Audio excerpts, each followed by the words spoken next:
Hello, everybody. I am back. Oh, start the timer. There we go. Timer is started. I know there's a timer for how long I've been live at the bottom of my OBS window, but that is tiny. I need the reference of this big timer to be able to keep track. Anyways, I'm back. And I had an idea for some follow and subscription and dono goals um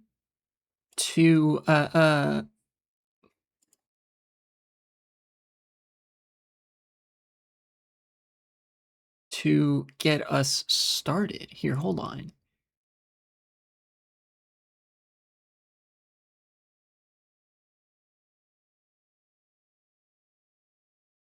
Give me that. There we go. Okay.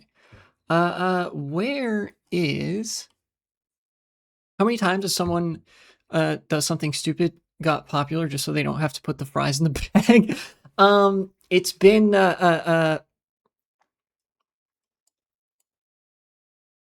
several times. Very well, I would say 21st century phenomenon, but it's just the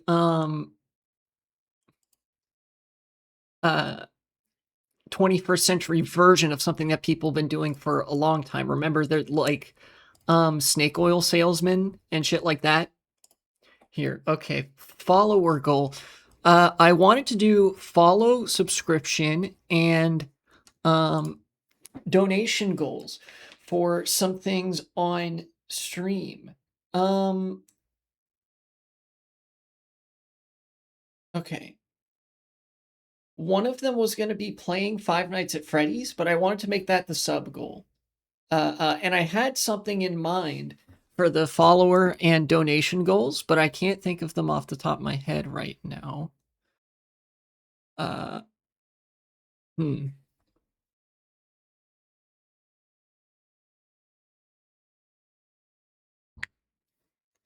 Ah, my knuckles are cracking a lot.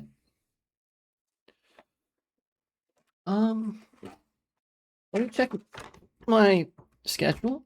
The only thing I have written down on my schedule is that I should make one for playing Five Nights at Freddy's. Okay, all right, all right.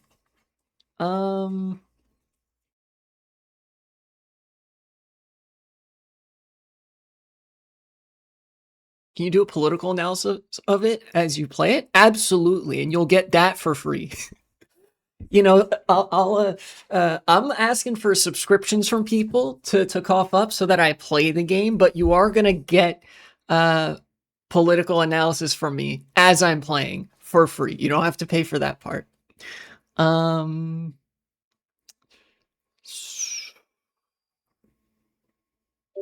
Here, let me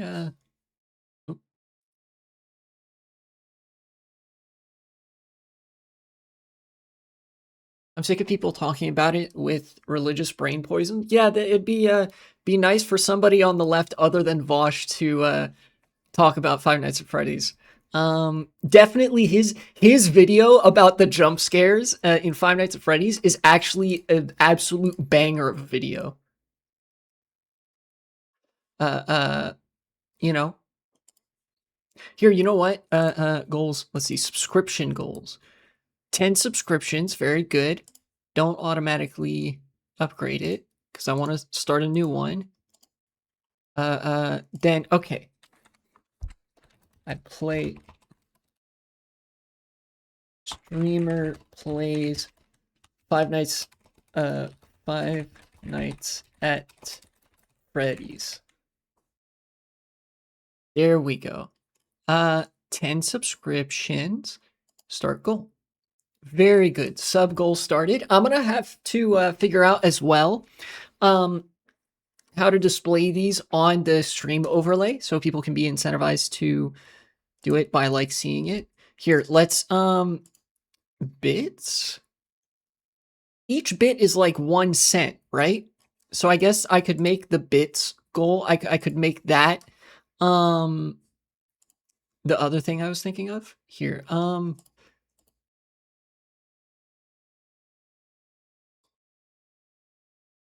Someone was watching that video. They were a cop and someone took a picture of it. Yes, I've seen that image. The one where, okay, here, hold on.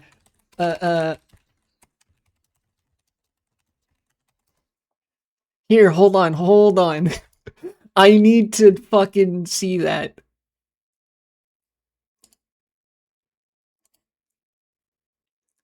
Hold on, open image in new tab. Here it is. I found it. Okay. This is a police car, and you can see that they are watching Vosh. This is not just any Vosh video either. I was in chat for this, by the way. I was in the live chat for this video that this cop is watching, which is rating every Five Nights at Freddy's jump scare video. This is, to my knowledge, this is the only video on his channel with this kind of lighting. And so I'm like, he's talking about the like artistic decline of Five Nights at Freddy's and how the jump scares changed for the worse over time. And the like fucking cop on duty is watching a socialist rate the jump scares of Five Nights at Freddy's, which is incredibly funny. Proof that ACAB is a rule, a good rule to go by, is that there are exceptions. Here we witness one such exception to the rule of ACAB. You know, but that's on a personal level. On an institutional level, it just refers to like fuck the police as an institution. Either way, good cop detected. Yeah, I remember seeing that. That is incredibly funny. I feel like that's gonna be something that's immortalized long term. Which is like, hey, remember that time a cop watched a socialist live stream? Like somebody got footage of a cop watching not just a live streamer, not just a socialist live streamer, a socialist live streamer rating the jump scares from a fucking horror game. Everyone should have known cops were bad, considering the history they have in America. Oh yeah, in America, it's like extra super obvious that it's like extra super duper obvious that cops are bad because they actually have their origins in runaway slave patrols, where there would be loosely state-sponsored gangs of people who would be given a badge and well, many people had guns back in the day. You know, a lot of people had guns. Nonetheless, they were deputized by the state to go into free states, particularly, and black bag, quote unquote, runaway slaves, which, since they were incredibly fucking racist at the time, they could, in practice, they could just go and black bag random black people and traffic them to the South, where they would be enslaved for life. You know? So their job was to re-enslave black people that had escaped slavery and enslave black people who were living freely in the North.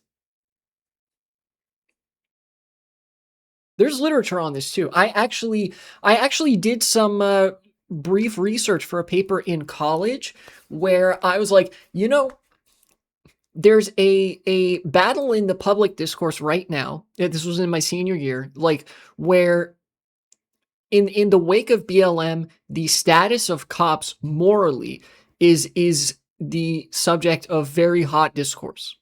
How were they thought of way back in the day? Like 1840s, 1850s, right? Antebellum United States. What I found was there weren't really police in the same way that we have them today in the 1840s and 50s. But there were slave patrols, and those slave patrols later became the police. And needless to say, because of the role that local sheriffs and like, to the extent that the law existed, it was like the perception of the police at the time is kind of a moot point because the police didn't exist, but the closest analog would have been the slave patrols, which were so widely detested in the North that write this in my paper. I only found out about this later. There were entire communities in northern states who said that any attempt to enforce these fugitive slave laws would be met with powder and shot. We will shoot you if you come into our community and try to black bag random black people. You know, if you try to bring back runaway slaves in our towns, we will meet you with our own firepower. Which is cool, but also proof that the cops fucking suck. Nonetheless, the cops as an institution share a pretty similar role in every country, which is to suppress civil unrest and basically guard the interest of the ruling class, like enforce those interests, particularly property interests. Here, let's they don't have donation goals, do they?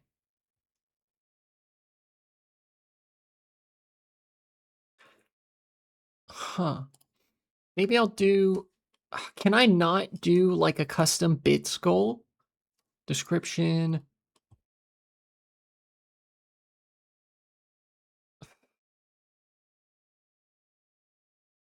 What is the plus program? No. Okay. I'll do, you know, I'll just do follower goal. 300 for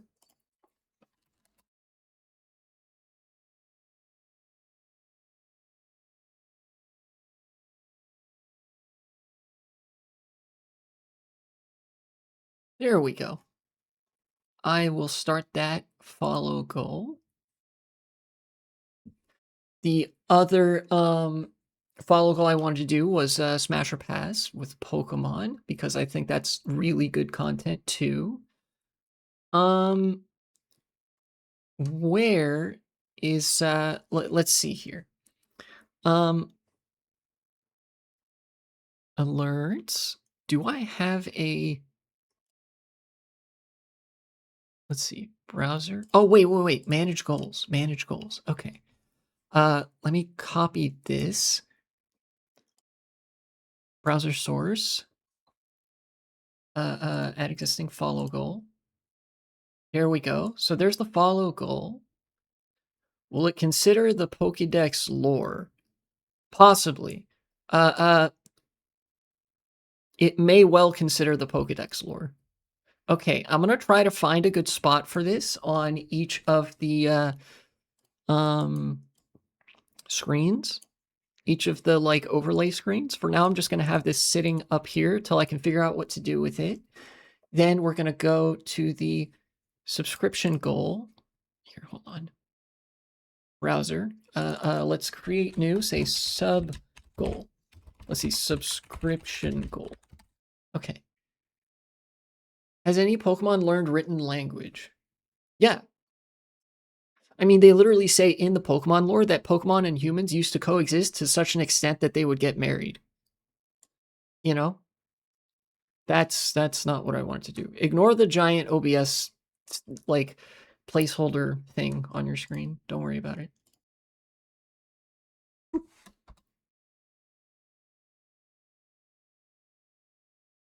There we go. Streamer plays Five Nights at Freddy's. Hold on, properties. Width. I don't want it to be 800 by 800. Let's do 400 by 200, maybe? No, this would be like 400 by 75. Or like 600 by 100. Let me change this again.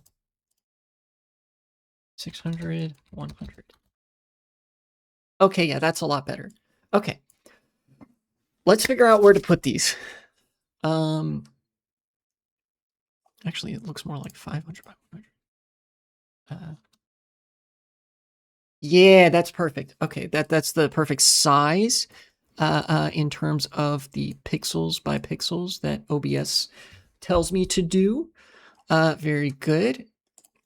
Let's find some nice open space to have this maybe at the bottom. Here, you know what?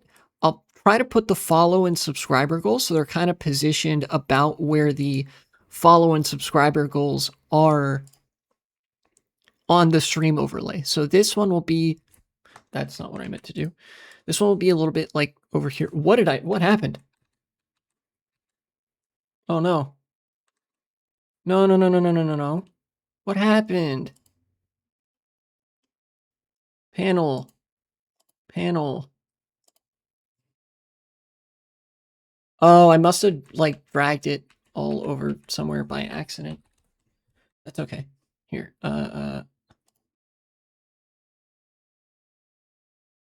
Okay, yeah. I don't know what this is doing there. Yeah, my computer's goofing with me right now. Right now, yeah, I mess with one setting and everything goes to shit. I'm going to have to move this to just outside of this folder. Here, I'm going to do that. And I'm going to do the same thing with this other panel just for now so I can basically see the kind of dimensions I'm working with. Okay. All right. All right. Then 858, which means I got to make this a little smaller like that. Okay, good. Then now got to put this under follower. There we go. So that'll do that. Then put this under subscriber. So that'll do that. Okay, we are back to normal. It should be. Nice. Okay. So now we can get down to what I was thinking about here, which is basically moving these so that, oh dang it, this thing again. Subscription goal 500. Okay. I want this to be like in this corner, right? Or like over here.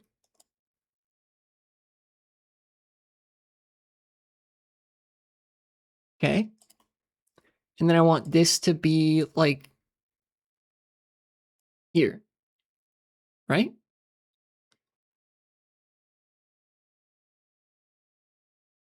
Here, let's, I don't know why this one is so much smaller. Whoa, what is going on with my webcam? I didn't even notice this. Oh my God.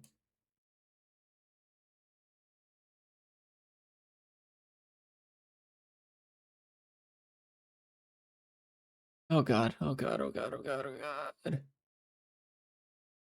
Man. Is that about? That looks about right, maybe? Sure. Sure, that's probably good. Holy shit, everything has gone wrong with the overlay for no reason at all.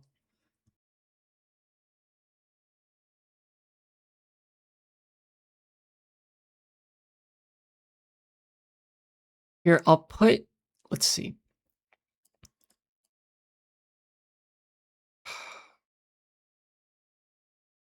That's also not what I intended. No, what the It did it again. You see that?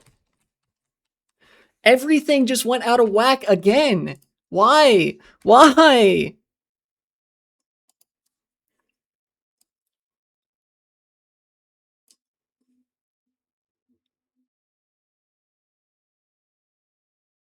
You saw that too, right? It wasn't just me.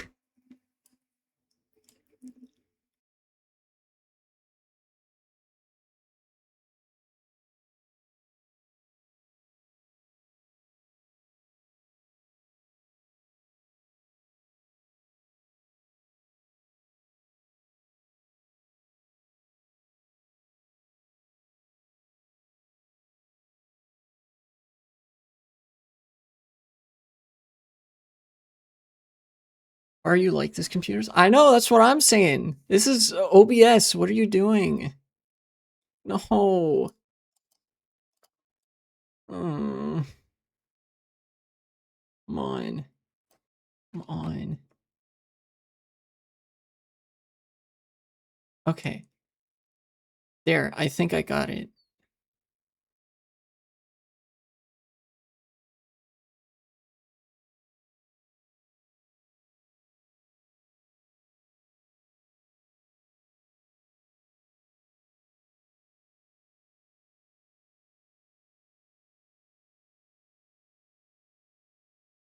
Okay. That reminds me, do you know, computer people that are so out of touch they act like everything is simple? Yes, the tech bros. Yes, I do know of those people, and they are absolutely insufferable.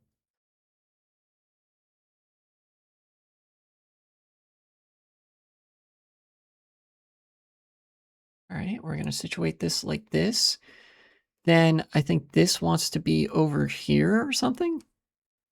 Or maybe up here. I don't know.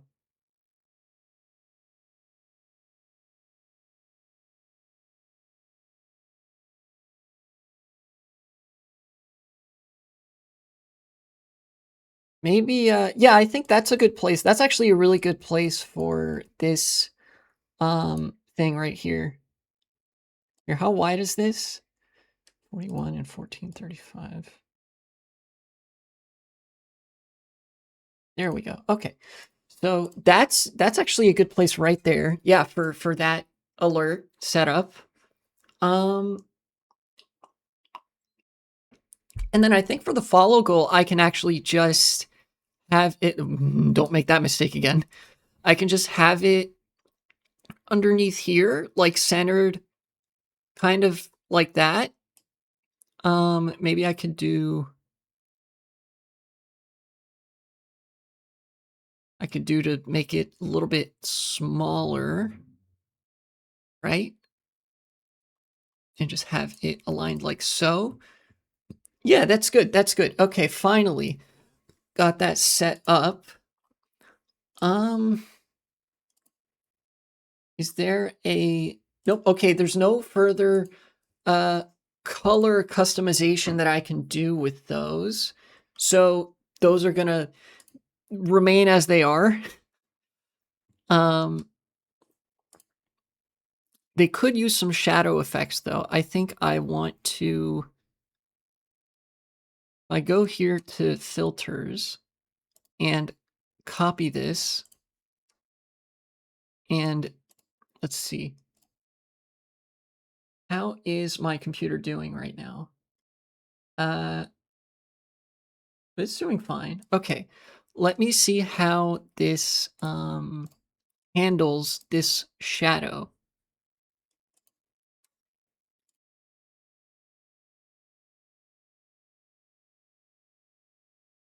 It's not showing up as far as I can tell. No, it is showing up, but like not in the way that I want it to. Okay.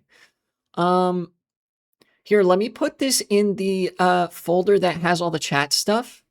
The sub goal. Hopefully here if I do this. Yeah, okay. So that gives it a little bit of shadow just underneath it. I don't know if I want that though. Let me just here, I'll just have it outside there. I'll put these next to the alerts so I can see them a little bit better. Description goal, filters, remove. Yes. Remove that. Okay, close. And yeah, okay. I think for now I'll just have them there without without any filters. No like shadows or nothing. It's been 25 minutes already. Damn. Now what I want to do is figure out where they would go on these other things here, right? Obviously the follow goal would still go like if I added a Nope, don't do that. If I added a browser source, and made it the follow goal, yeah, I could just put it at the bottom. Let's try this. Okay. And what do I have okay. Okay.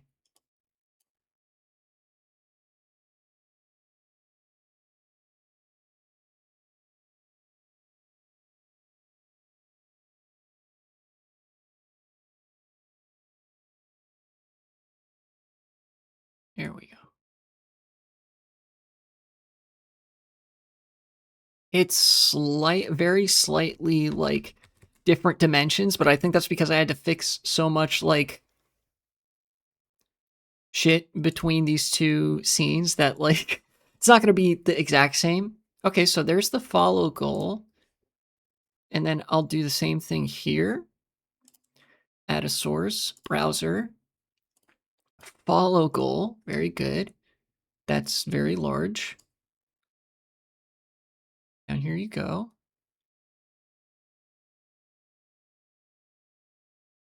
Then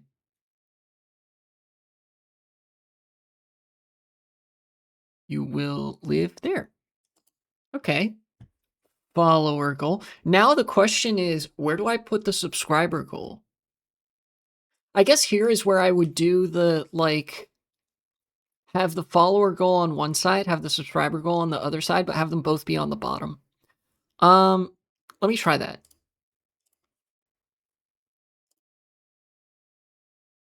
Add existing subscription goal. Very good. Yes, bring you down here. And that's going to be like kind of difficult to see, I fear, but it's probably the best I can do. I have them like this. Or maybe like this. Try to get them, I'm trying to get them so that they're like decently centered. 160. That looks, this actually looks like about the right spacing. So, okay. Now,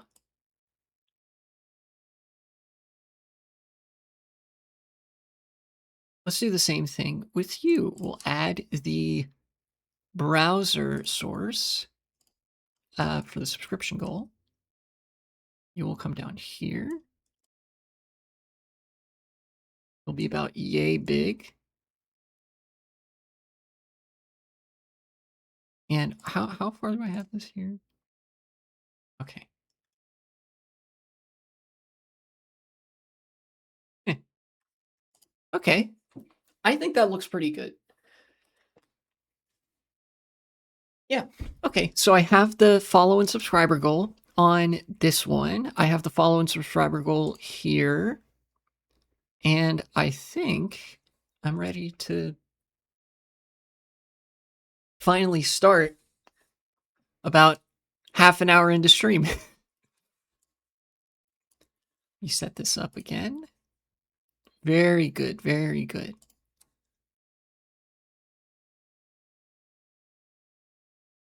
Okay.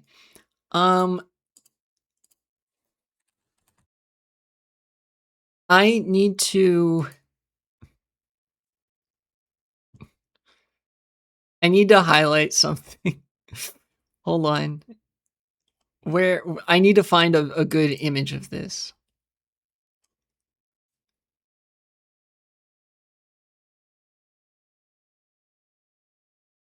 Damn it. No, not Reddit. Give me something else.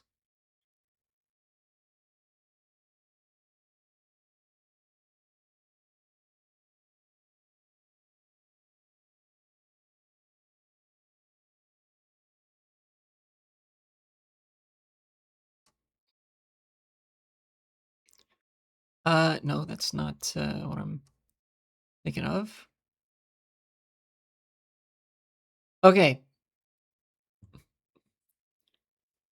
And you guys remember this rebrand from MSNBC? It's always going to be MSNBC. They will never have a cultural footprint that is anything other than MSNBC. But you guys remember this?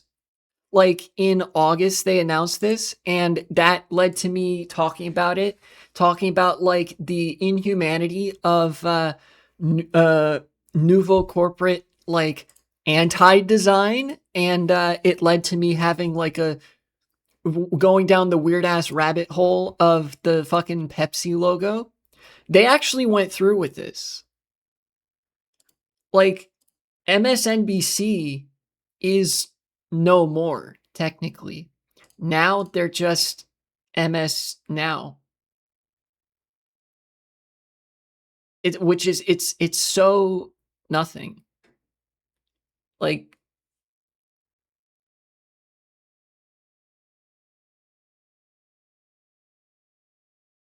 I felt like I would want to mention this because like it, who wanted this? Nobody wanted this. Nobody like asked for this. Somebody got paid for this, tens of millions, hundreds of millions probably, to make this marketing change. But like why? Legitimately, why? You know? I could do some conspiratorial lib bullshit where I say like, "Oh, well, you see, um, the conservative financial elite uh, uh, wanted to torpedo MSNBC, the only like notable left-leaning source of news in mainstream media. So to do that, they like greenlit this dumb fuck ass rebrand to destroy their like whatever culturally recognizable image and footprint they had. Like NBC is one of the networks in TV. Like if you watch television ever, you know what ABC, NBC, and CBS are. The three-letter television stations. That shit used to be like what YouTube is now, basically. You know, the barrier of entry was much higher, but like anybody who had a show or media to broadcast over the airwaves would go to ABC, NBC, or CBS because they were broadcasting companies. And they'd say, "Yeah, we want to broadcast this. Can you do that for us?" And they'd be like, "Yeah, sure." And they'd run like Looney Tunes, you know? So, like, what I'm trying to say is like NBC used to actually do stuff, and I think this is kind of a fitting rebrand for how much nothing they are now, except for the rare instances where Joe Scarborough turns into a fucking uh vanguardist uh uh uh not Bakuninist, he was anti-vanguard, fucking Marxist Leninist proletarian vanguard singing the praises of Chairman Mamdani, right? Like with the exception of when Joe Scarborough is doing that or when Chris Hayes is on the screen, nothing of value, you know? And I could, going back to what I was saying, I could say on some liberal conspiracy shit that like, oh, they torpedoed this branding on purpose, right? To sandbag the like any left-wing presence in media, but I don't think that's true because MSNBC actually isn't a left-wing presence in media. If you watch casters like even like Rachel Maddow, who the establishment types consider to be on the leftward end of news media, they're so pitiful and they so constantly and evidently capitulate to right-wing framing and everything that this is just like another day in the office for business executives whose job it is to ruin everything because they walk away with like a bonus check, you know?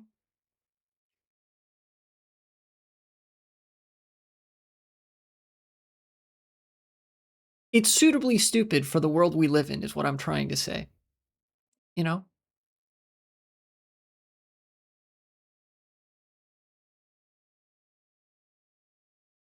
Oh yeah, just saw your earlier comment about like people say people talk about like building gaming PCs and shit, and I hate those fucking people.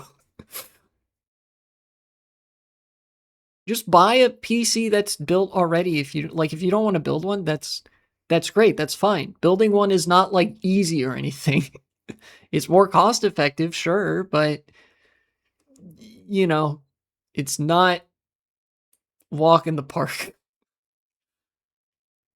Shit, that like I know how to do it, and it still like takes me the whole day to do that.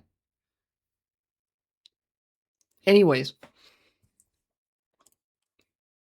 MSNBC rebrand. Uh, it's very blue, and nobody cares because people kind of already didn't care what MSNBC had to say about stuff. You know, like way more people watch Fox News. And MSNBC is just inherently like a lot more dickless because they're less permitted to showcase their power level, I guess you could say. Like with Fox News, sometimes they also have to hide their power level, but they are much more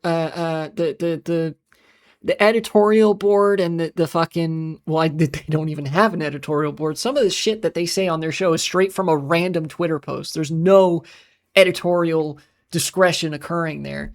But like the owners and contributors and like the financial interest dictating the flow of things at Fox News is much more permissive of them saying, yeah, we should just kill all Palestinians and invade Venezuela for their oil and shit.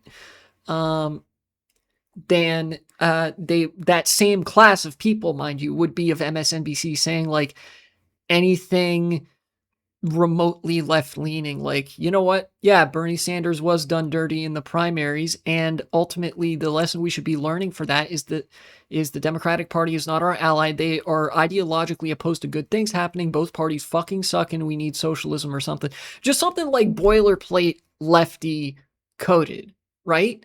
Like, doesn't need to be that crazy, but that is already way too crazy for the like the editors board or whatever, and like all the fucking news bigwigs who have all the money bags who are supporting the networks financially.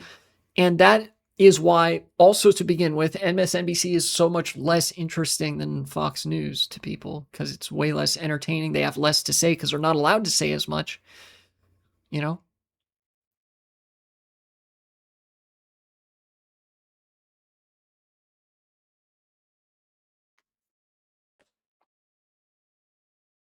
You get me?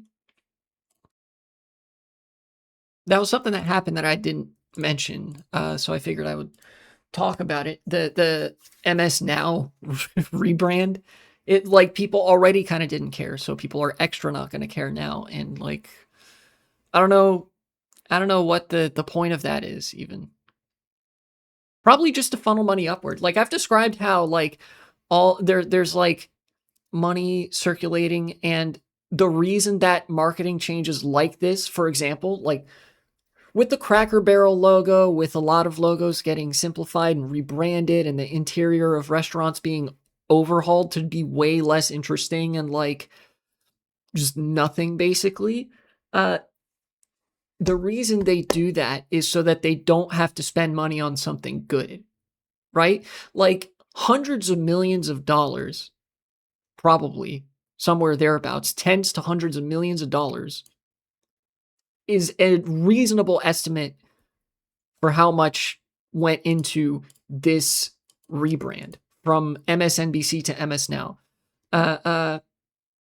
You know, and the reason for that is not because hundreds of millions of dollars of value was added to the world, use value, even exchange value. No, it was because they needed something to spend hundreds of millions of dollars on that wasn't like, that wouldn't take that money out of the hands of the ruling class, basically. You know, like our job as the working class in a capitalist system is to sell our labor for less than it's worth, get paid even less than that, and spend what little we have on things that are priced like above what they're worth, right? Our job is to facilitate the extraction of wealth and resources from ourselves to the ruling class. That's how capitalism works, right? It's a system based on extraction and exploitation, both of land, resources, and people. And yes, partially it is also tax avoidance because tax is a downward distribution of wealth. Taxation is a mechanism by which wealth can be taken for once out of the hands of the upper class and given either in directly in like stimulus funding or in kind in services to the lower class. And a lot of times, I don't know the specifics of marketing and rebrands and stuff like that, but usually in the process of this, happening, usually there are a substantial number of tax write-offs. Basically, this is a way for them to avoid having to lose any money to a downward distribution. You know, either through spending it on anything or being taxed and that money then going to social services. And by the way, some of that tax money still goes back to them. The United States subsidizes private businesses a lot. Like probably more than any other country, we subsidize the private sector. A lot of other countries will like do so out of, necessity. We all know the meme about Europe giving 1 million billion euros to farmers every month. China does the same, Russia does the same, but usually there's like more of a balance between subsidizing the private sector and subsidizing the actual population. Hello, Kayla the Furry. Welcome back. This is done basically to avoid having to subsidize the population at all, right? All these like write-offs and shit. This objectively deprives the world of value, both exchange value and use value, right? It then like the reason that things like this happen, yeah, $10 trillion to Israel is for that use value and exchange value either to go to killing children in the Middle East at the behest of Israel, thank you, or to transform that value into speculative value, which is like its own kind of exchange value, so companies can get richer and richer and richer. It might not even be good, mind you. That's not to say this is even good for any of these companies. It's just good for the people that are wealthy enough to benefit from speculative value. I assure you, the financial bubble in 2008, to use another example of like speculation, the financial bubble in 2008 was not good for the companies and the banks as institutions that engaged in such behavior, that engaged in such buying and selling of debt and speculating and gambling, right? A lot of those banks collapsed, and all of them, with the exception of the credit unions, because they didn't do that shit, experienced a lot of instability and turmoil. But across the board, it was really good for the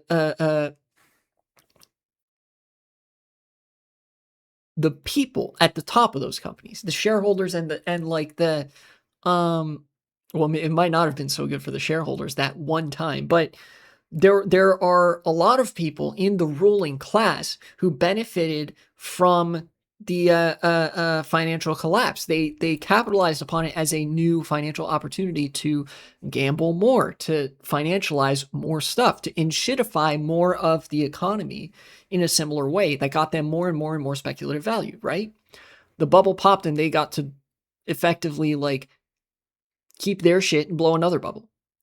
But the reason that companies suffer from shit like this is because they're mostly not composed of those people.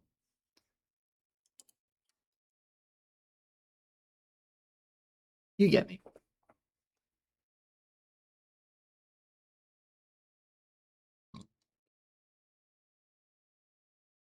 Anyways, I'm done with that.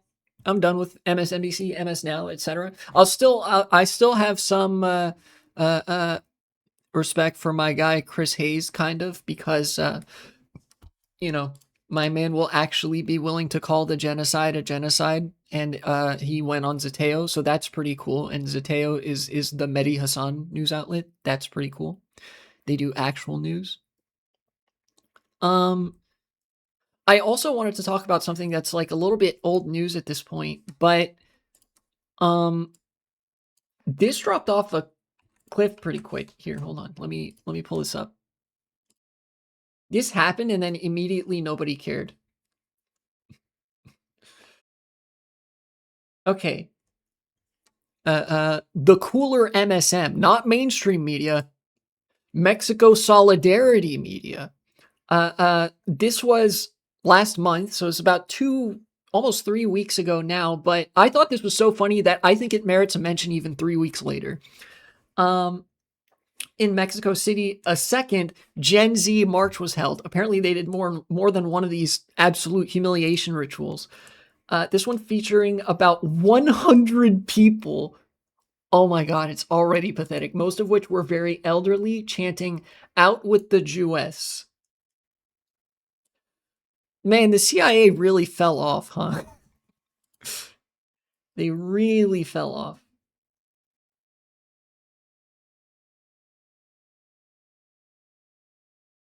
They tried to pitch this as like a leftist protest because they were waving the Luffy like One Piece. They were waving this flag. They tried to say like, oh yeah, it's all like Gen Z leftists and anarchists, but you can visibly see in the video all these people are like at their youngest, maybe in their 40s and 50s, right? I don't know what they think Gen Z means, but this ain't it. You know? When I was younger, I thought people being scared of the Jews was a meme. It unfortunately is not a meme because scapegoating a minority such as the Jews is a very convenient crutch when you don't have the kind of analytical chops to recognize that like shit's complicated. Basically, like the most transparent example of this is think about what Israel is doing. Israel constantly hawks itself as the Jewish state, the only safe haven in the world for Jews, and that sort of shit. Nobody has known such oppression as the Jews. Israel equals Jews and Jews equals Israel. It is way easier to simply be like, damn, I hate the Jews, than it is to engage in the critical analysis of Israel as a state, clearly not being representative of Jewish people, because there are many Jewish people. In fact, a very large majority of Jewish people in America do not support Israel, especially in what it's doing right now. And the fact that like they haven't done anything with regards to anti-Semitism in other countries, like actual anti-Semitism. They have very deep ties with the military-industrial complex, which has done unspeakable horrors and has been complicit in war crimes, both of America's doing and the doing of other countries, et cetera, et cetera. The connection that, oh, Israel is just like a puppet of the American military-industrial complex, so that like we can do whatever the fuck in the Middle East and they're using the Jews as a shield. That is a way harder analysis to do, though it is more correct than saying like, damn, the Jews really control all media or something like that. Yeah, legitimately, the purpose of Israel doing that is because Israel benefits from anti-Semitism. They benefit from that. Israel loves Nazis. Right? They pretend to hate the Nazis in Germany because they killed Jews, but they're actually not even very good at pretending. All the noteworthy things that I've seen recently, whenever Israel or anybody in the Israeli government has had anything to say about Nazi Germany, was that like the Arabs made Hitler do it, and also those were bad Jews because they were weak because they got killed. Right? That's the official position of like the Israeli cultural zeitgeist on the Holocaust and on Nazis, is that like, yeah, the Holocaust, but Arabs made them do it, and also those were just bad Jews, so they like kind of deserved it or something. Yeah, they're doing the fucking skill issue meme, right? They benefit from that. They benefit from that anti-Semitism because it provides more of a ammunition reserve for them to say, see, Israel's the only safe haven in the world for Jews. Basically, Israel and Nazis both agree that the Jews should have their own ethno-state, just like the white people should have their own ethno-state or something like that. You know what I mean?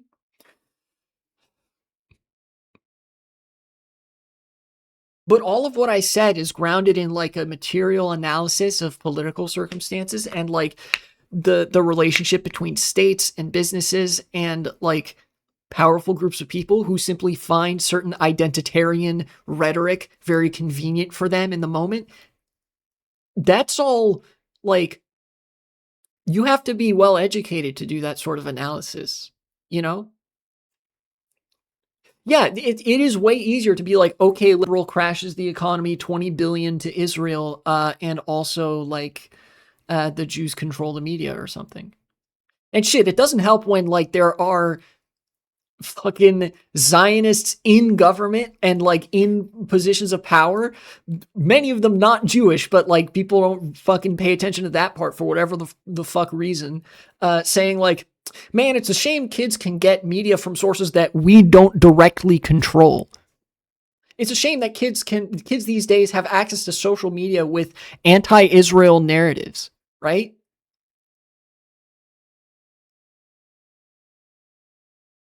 I don't know. Yeah, I'm referring in part to her, and then also I saw a clip of Hillary Clinton saying much the same thing. That like, man, TikTok is a detrimental influence to the youth, not because of short form content, brain rot, alienation from online social landscapes, et cetera, et cetera. No, not because of any of that, but because they can now see anti-Israel media without having the filter of American state propagandists, you know?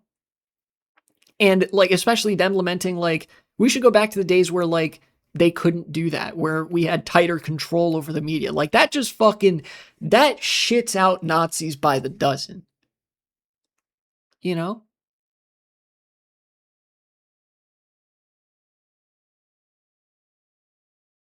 Anyways, I've talked enough about how much I fucking hate Zionists and Zionism. Uh, by the way, those same people are responsible for this. To bring it back, those same people, the deep state, the American deep state, is responsible for this. The same people that brought you America's insanely like obsessive military industrial complex driven relationship with Israel also brought you the dumbest fucking psyop the world has ever seen.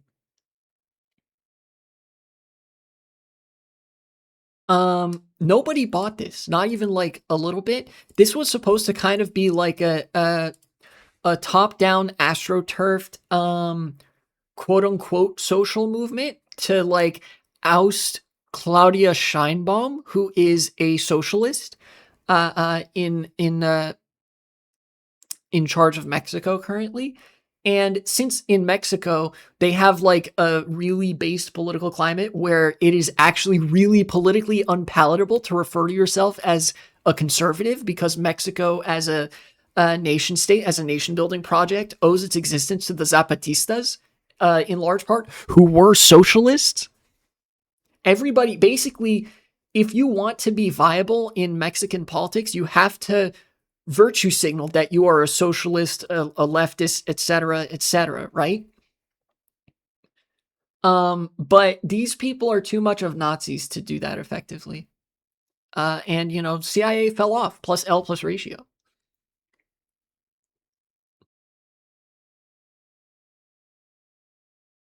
Sometimes I wonder which people do more damage, fascists or liberals. Oh, liberals, without a shadow of a doubt.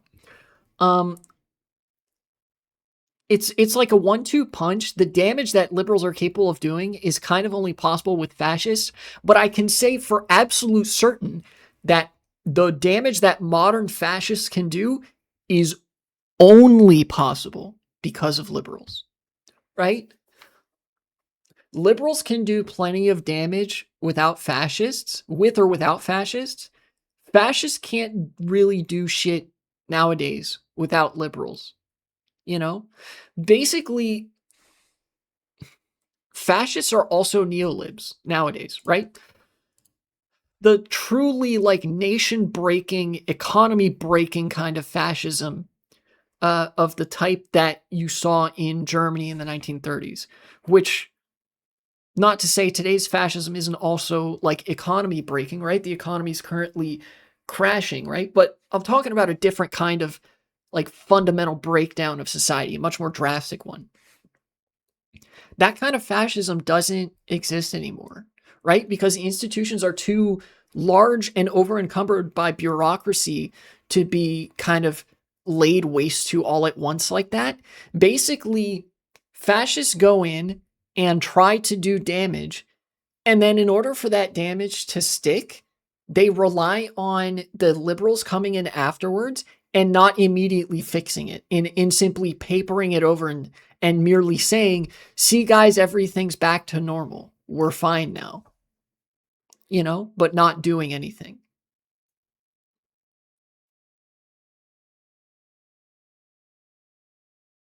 Basically, fascists can try to build a wall out of stones all they want, but they can't really do it if they don't have the mortar that is liberalism to glue those stones together. Does that make sense? Meanwhile, liberals, knowing how masonry works, they'll just build a smaller, like, they'll look at the fascist and laugh and say, you're not even doing it right, and do the same thing, but like somewhat more competently, right?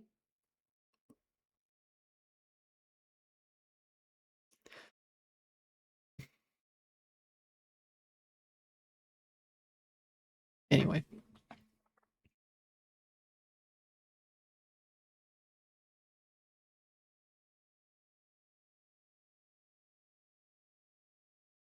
Anyways, that was a thing. This was a thing like that happened over the course of like 1 week, maybe 2 weeks. Um, and it was over pretty quick. Nobody fucking cared at the time except to clown on it, which is incredibly funny. Um, and classic right wing L bozos. They basically left internet politics after that. They were like, all right, well, we failed. Fuck. It's not an accident that we got into this two-party system. Yeah, first past the post system incentivizes the lowest common denominator of politics. The dynamic of like the more right-wing option coming in and fucking everything up, and then the liberals coming in and like papering it over just enough for that damage to be permanent, and like shut out the left. Basically, that ratchet effect is only possible to this extent in a two-party system. The problem is that even non-two-party systems revert to a version of this dynamic.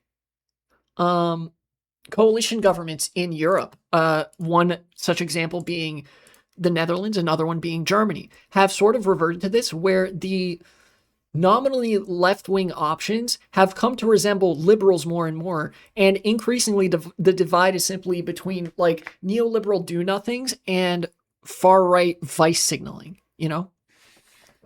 Stretch and posture signal. I got you. Let me adjust the camera a little bit so that you can see what kind of stretch I'm going to do.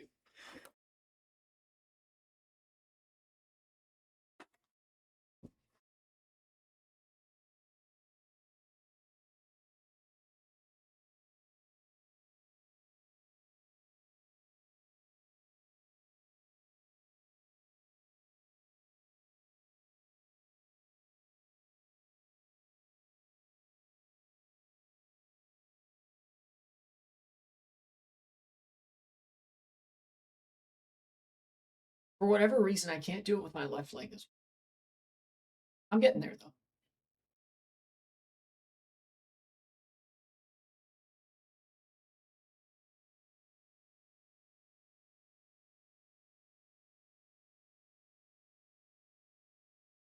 I think it's just like a practice thing. Probably because, oh no, I think I know what it is. Um, Obviously I'm right-footed. Like most people are right-handed and right-footed. I played soccer a lot as a kid, and even though I can actually use both feet pretty well, I there was like no left-footed kids on the team. So one thing my dad had me do was just start practicing with my left foot how to pass and shoot the ball. I got pretty good at it, but because I'm right-footed, my kick, like the motion that you would do to kick, I would be more in practice with my right foot. So that's probably why I can stretch that leg a lot better with my, uh, with that pose. Find it funny when I use my non-dominant hand to write, it looks like I can't write to save my life. That's the case for most people. That's the case for me. You know what's funny though?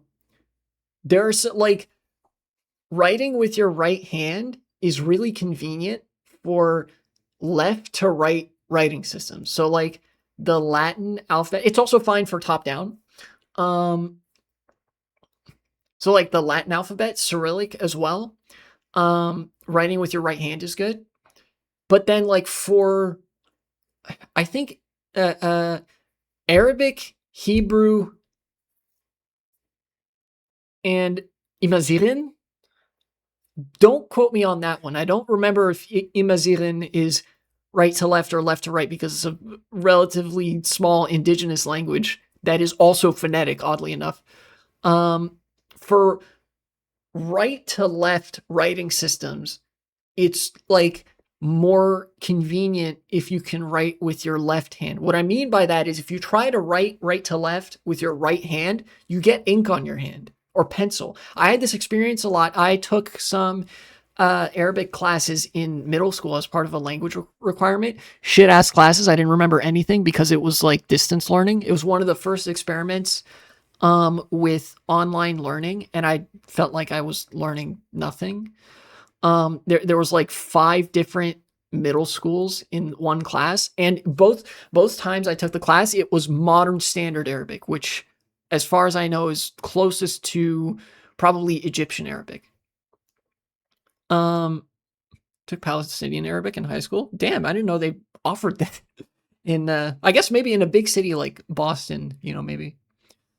I remember whenever I would write either with pencil or usually with pen, I would get ink on this part of my hand when I was writing. That's because the teacher was from Palestine? Okay, that makes sense. Imagine if a teacher told you to write an essay with your non-dominant hand. I would perish instantly. I would be freed from this mortal coil a la, not Demon Souls. There's a Soulsborne game. I remember one of my roommates in college would be playing Soulsborne games a lot. That type of game. So it could be Bloodborne, it could be Dark Souls, it could be Sekiro, it could be Demon Souls. I think they played one time, and there was another one that like wasn't that good, and it turned up the edge to the point of being ridiculous. And when you died, instead of saying like you died, it said freed from this mortal coil or something like that. And I was like, what the fuck? You see that every time you die. But to circle back, yes, that is what would happen to me if somebody asked me to write an essay with my left hand. I would die of cringe. Or not my roommate. It was one of my housemates. We lived in a college apartment, I guess, like one of the college houses. And this person was not my roommate, but she did live in the same house. We were friends. It was good.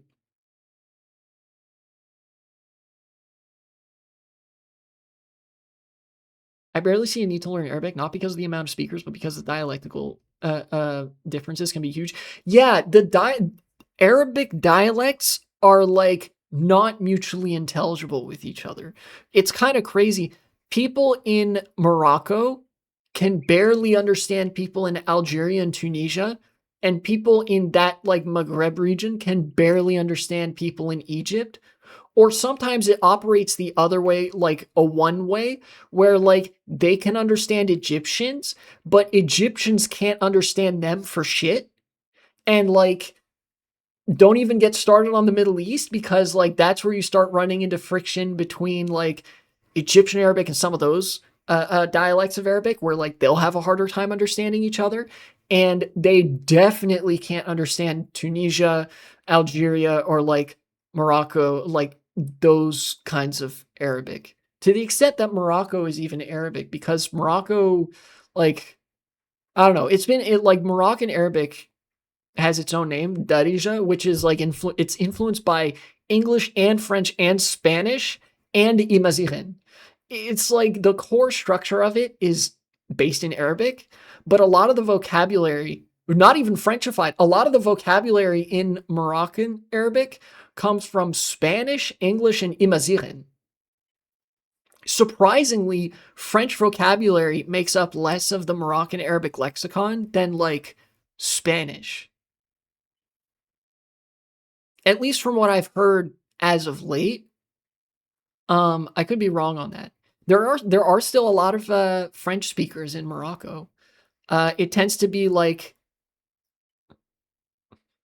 uh, it tends to be like the well-educated people. Of course, those people also speak English. Like how there's a city there called White House. Yeah, and it's one of the more recent cities in Morocco, funnily enough. It was a colonial settlement by the Portuguese. At the time that the Portuguese settled the city, the nearest Moroccan settlements would have been in the mountains. You know, plenty of mountain tribes and mountain people living there. Um, and so that's why like Casablanca doesn't have an old town, because the old towns are in places like uh Meknes and Tangier, you know? But yeah, Casablanca was only established in like the 1400s or something. And at the time, it was like the relationship was kind of like, sure, you can settle down there because we didn't want that land anyway. It like floods seasonally, so you're gonna have to deal with seasonal floods. We'll just stay in the mountains, you know. And over time, it just became like a really good trading post, and like really grew as a city, and is now like the I think the largest city in Morocco, which is pretty cool.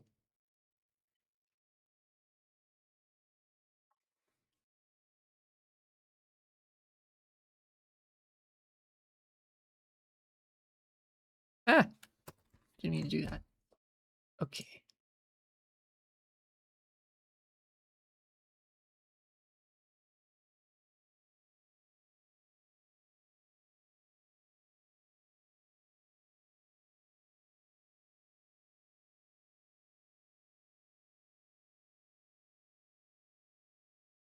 Oh yeah.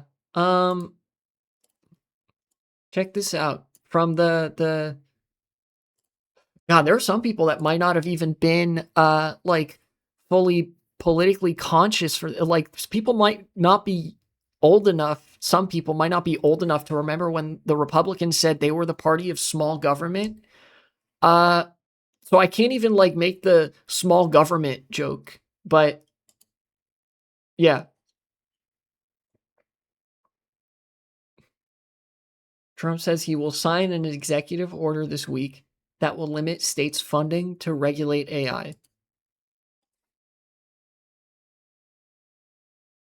Top tier lies. Yeah, Republicans love the state when they can use it to control you, when they can use it to do something bad.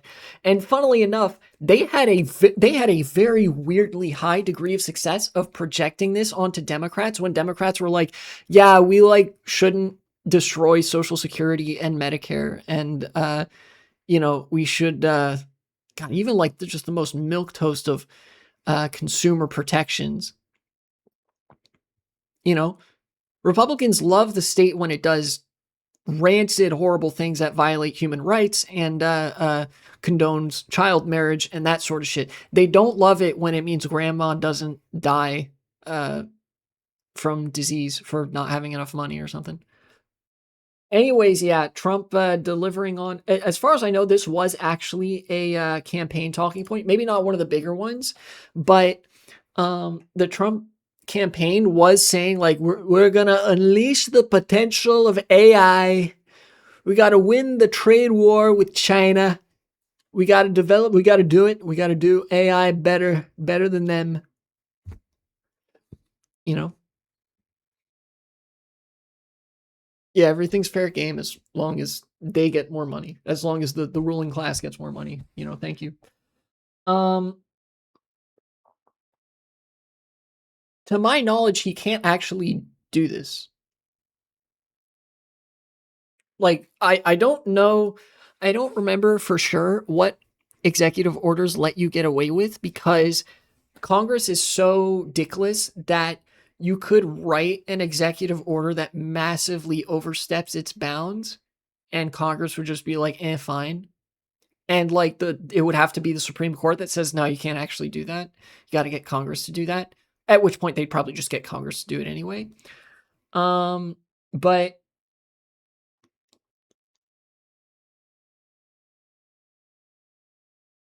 I mean, this person's kind of like, this is kind of all the analysis you need, regardless of whether or not an executive order can be used to do this. This is a massive fell for it again moment.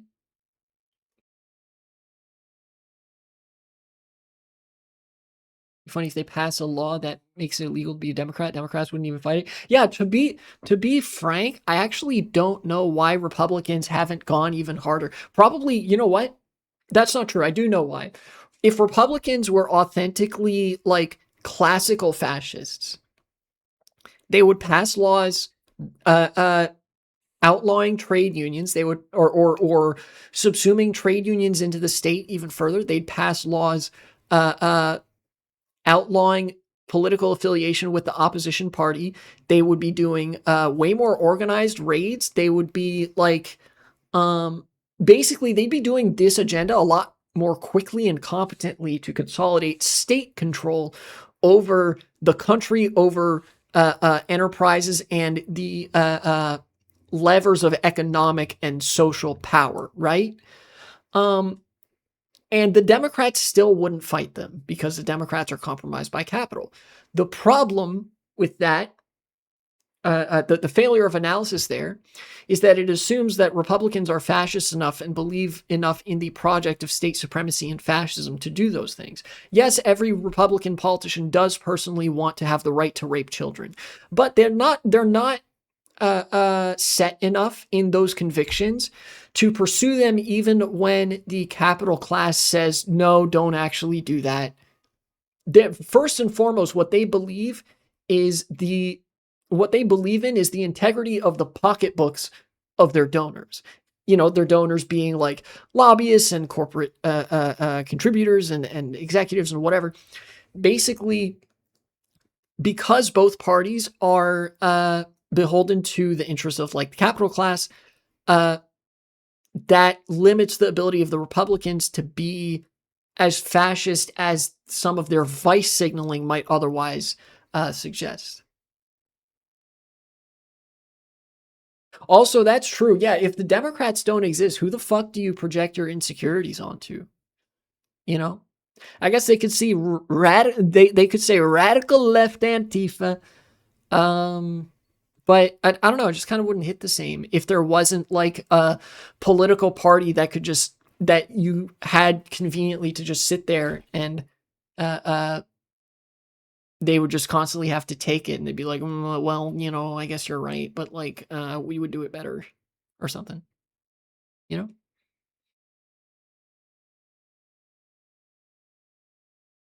I do expect them to follow through with this if they can do it. If the administration can do this unilaterally, I do expect them to follow through with it. If they can't do it, I expect this to go to Congress, and I expect Congress to pass something that says like states cannot regulate any AI training model or data or whatever. Otherwise, we will personally order a drone strike on the state capitol, right? I do think this is going to happen one way or another, because this isn't the kind of fascism where it is um, driven directly enough by state force to be like on the wrong side of capital interests. This is directly driven by capital interests and incidentally aligns with fascism, because fascism is an evil ideology and capital interests are also very, very evil, you know?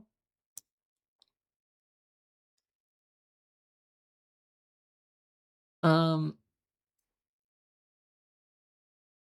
Basically, I guess the difference is just that, like, somebody who's ideologically motivated by fascism is willing to induce a large amount of instability into a set of institutions in order to achieve their grander political vision.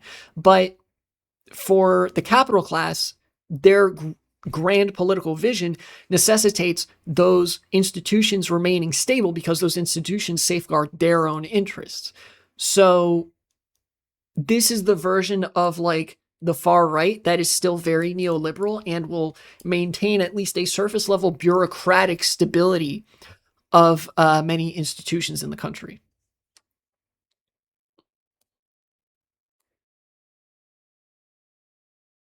Republicans gonna laugh at them like, you thought you could fight against this? That's super funny.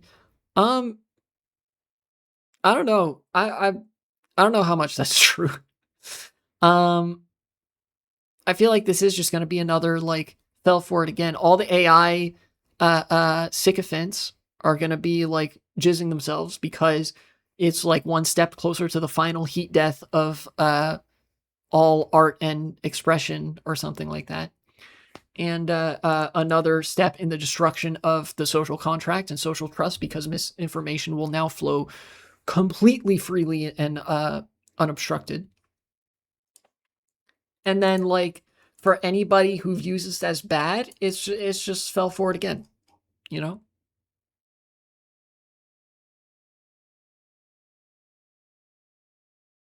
You know what? Let me take a look at this article from Al Jazeera that Orphan Union linked here. Let me see if they can actually do this. One rule executive order on AI to bypass US state approvals.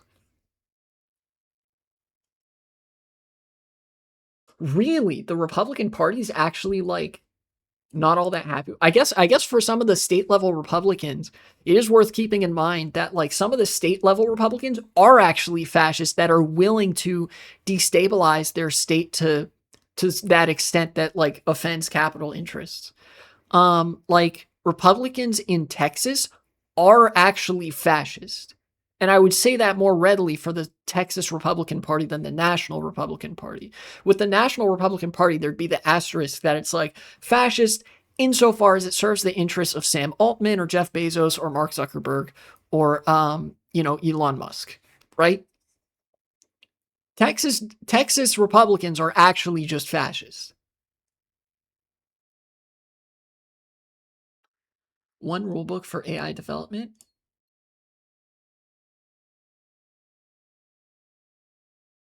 Let's see. Okay, the so-called one rule executive order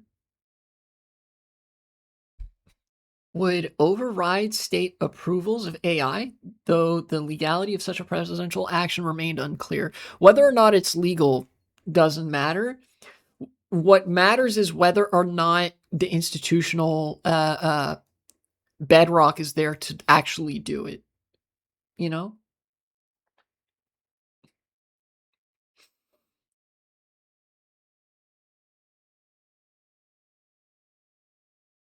Be added to this year's defense budget. What I tell you? The fucking deep state, the military industrial complex.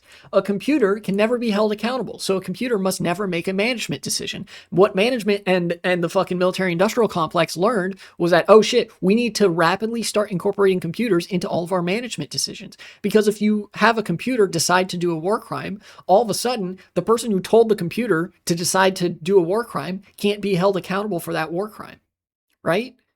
And there are plenty of toys and like equipment and all sorts of shit that the military industrial complex wants to play with that would necessitate war crimes. You know, they've already been like testing this out in Israel. You know, their AI turret defenses or whatever that will like look that will like supposedly can detect a terrorist face, but really it's just like, oh yeah, it like identifies Palestinians maybe and just shoots you, right? And they can't like, it's hard to legally directly hold them to that, you know?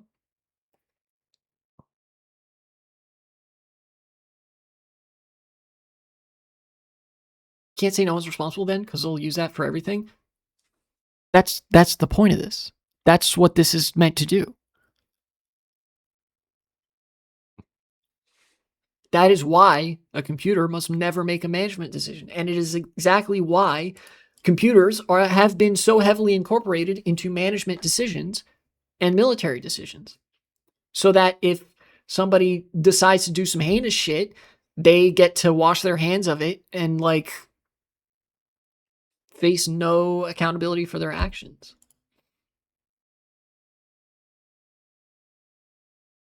Opponents included Representative Marjorie Taylor Greene. That makes sense because she's doing the whole like anti-Trump shtick now. Boilerplate ass statement. State lawmakers. Yeah, state lawmakers broadly don't like this. In recent years, legislatures across the country have passed AI-related measures to strengthen consumers' transparency, guide responsible government procurement, protect patients, and support artists and creators. They wrote in a letter to Congress, these state lawmakers. Okay.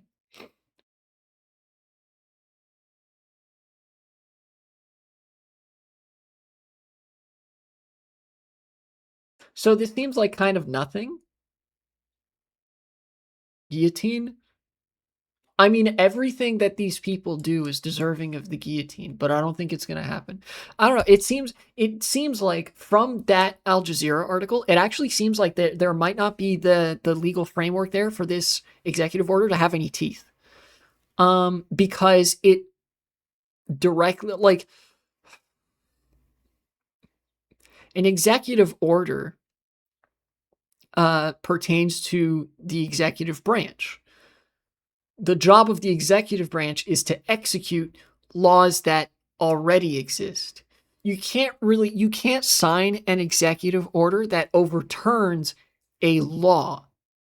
You can sign one that says this is how you ought to enforce this law, but you can't pass one that directly contradicts a law that already exists, right? That's one of the actual structural things that causes this, I think, to break down a little bit. I wouldn't be surprised if Congress passes something at which point that would actually override all the state legislatures. But given that so many state legislatures and state legislators, like actual people from both parties, really don't like this, that actually calls into question whether this is going to happen. Either way, the regulators are kind of losing the race to regulate AI before it completely destroys people's brains and like the social fabric of the internet. Maybe this is there to be like, challenge me, I dare you. Maybe this wouldn't be the first time they've done that. I don't know. That's a couple things I could like consider. Regulator versus deregulators. Yeah, basically, like right now, Trump is acting on the part of businesses who want this stuff deregulated or to remain unregulated. But there is something that he actually can't do with just an executive order, and that is get rid of a law that already exists. If a state has a law on AI that says like you are not legally allowed to scrape from this data, for example, any copyrighted material that is subject to federal copyright, if you operate in this state, you can't scrub, like you can't go through that data, right? If that's a law in a state, if you sign an executive order, that doesn't make that not a law anymore. You know, like that's just not a thing that you can, that's not a thing that executive orders do, you know?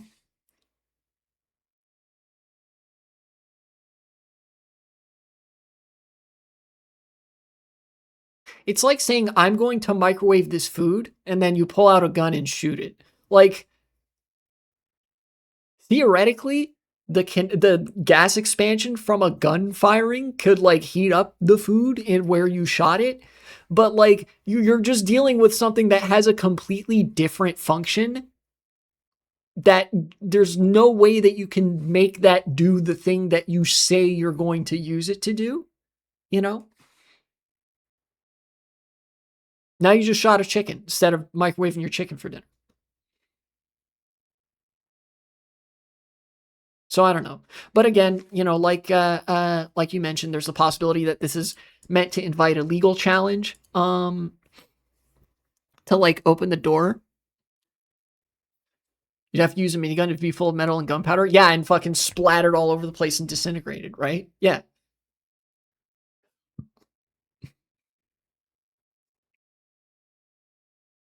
But anyways, we know that the administration hates you and hates art and hates life and hates everything and stuff like that. It's just a question of whether they're going to be able to follow through on this objective. This alone isn't going to be enough. But this is a declaration of their intent. They've declared this intent before. You can consider it another vice signal that, like, yeah, we want, like, we want to completely obliterate people's ability to make art and like be able to distinguish what is real and what is not. It's essentially, this is kind of like the project of destroying a shared reality, which they intend to further. But for now, they kind of just have to vice signal about it.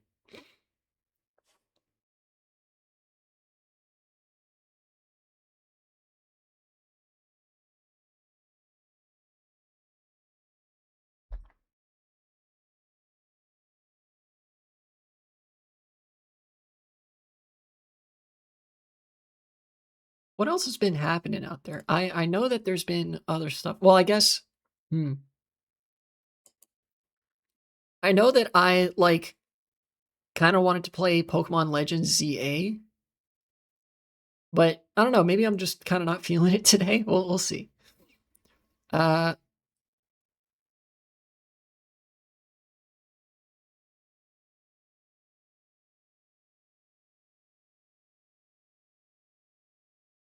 I don't know.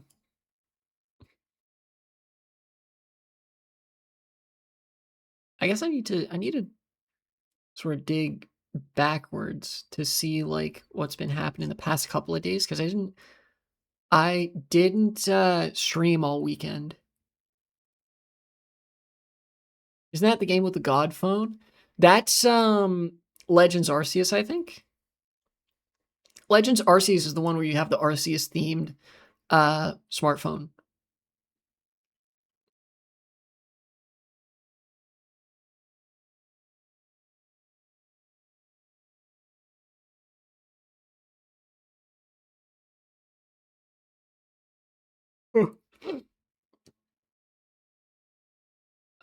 Yeah, it doesn't look like there's oh wait, there is one thing that happened that I didn't mention, but like now would be a perfect time to mention it, and that is the double tap strike. Um Again, it like unfortunately these are instances where the nothing ever happens bros are eating good, like are eating quite good actually. Because, you know, what are the odds that an official in the US government is gonna face the music for war crimes, right? Or just crimes in general, right? Not that high. But the United States has been posturing a lot regarding Venezuela lately. And I know that there are some people that have argued it's not for the oil, uh, which I think is like, it's partially true in that it's not just the oil that the US is concerned with. Uh, Being that this is a fascist administration, as neoliberal as they are, they still want to signal to their base that they are fascist strongmen. And what better way to do that than to like invade another country that they view as the bad guy? Maduro has been a thorn in America's side for a long time. If only because like the United States hates him and like hasn't been able to depose him up to this point, you know? Um and so I think it's motivated basically by like a political vendetta that the US holds against Venezuela, in the same way that the only reason the US continues the embargo against Cuba is that America has a political vendetta against Cuba for like the CIA failing to overthrow Castro so many times. That is the only reason that the United States has kept that embargo on Cuba this entire time. You know? Um there is, however, with regards to Venezuela, there's the political vendetta that America just really hates Maduro, particularly. Not for the reason that he's a dictator. America loves dictators. They just don't like that they couldn't overthrow this one. Um, and the other reason is actually the oil. Now, rationally speaking, America does not need Venezuelan oil. Like, we don't need that shit. But, you know, businesses want that oil all the same. And, you know, it's kind of hard to refute that America would probably like the oil in Venezuela when you literally have American politicians going on to news networks repeatedly. I'm talking about Representative Salazar. What was her name? This one representative.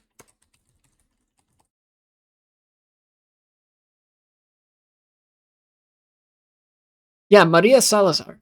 Representative Maria Salazar has been going on news outlets, particularly Fox, repeatedly saying we have to invade Venezuela to take control of the oil fields. We want to take control of the oil fields. It'll be so good for our American companies. We're going to be doing so much business in Venezuela. Those pipelines are going to be fixed so good. We'll be getting all sorts of money from that. That's what she's been saying. And, you know, that's a part of why America wants to invade Venezuela. With all that said, with all that background context, part of the posturing that America has been doing, because the administration's too much pussies to actually invade, to actually like get us into another forever war, is drone striking and bombing random boats off the coast of Venezuela. Are you talking about the lady that said, please exploit us? No. That's actually a different lady. She's actually Venezuelan. Maria Salazar is American. She is a representative in the United States House of Representatives. The other lady was a like, basically like a political joke character from Venezuelan politics is the best way I can put that. You got to write the second time, exploding. Even though explotando is how you spell that or say that in Spanish. Yeah, one Guerrillian Venezuelan fishing boats destroyed. Some of them weren't even Venezuelan. Some of them were fishing boats from other countries that the United States blew up. And then evidently, let me see if I can actually find direct evidence of this. Pete Hegseth, double tap strike. Double tap strike. Very good, very good. Here, hold on.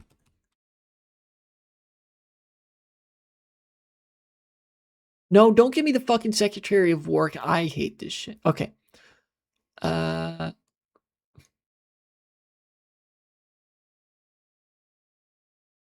Pete Hegseth is currently the Secretary of War.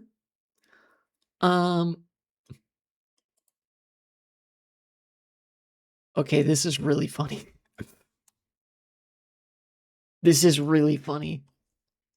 Yeah, in addition to drone striking and just airstriking fishing boats, that poses a problem that if you don't kill everybody, there will be some people that could potentially testify as to like, yeah, America fucking bombed my fishing boat and killed all my crew and like almost killed me or something. That's a pretty bad crime, actually. Killing a bunch of random fishermen just because lol lamau, I felt like it. Haha. This headline is like generational onion shit. Pete Hegseth says he didn't see survivors in the September boat strike because of the fog of war. Basically, he's saying like, yeah, I didn't know that there were survivors. I ordered the second strike just because what? He felt like it. This is in response to people say like, yeah, you directly ordered a second strike on the remains of one of these boats to kill any remaining survivors. This was I think for a couple of strikes, but one of them got a particular amount of attention. And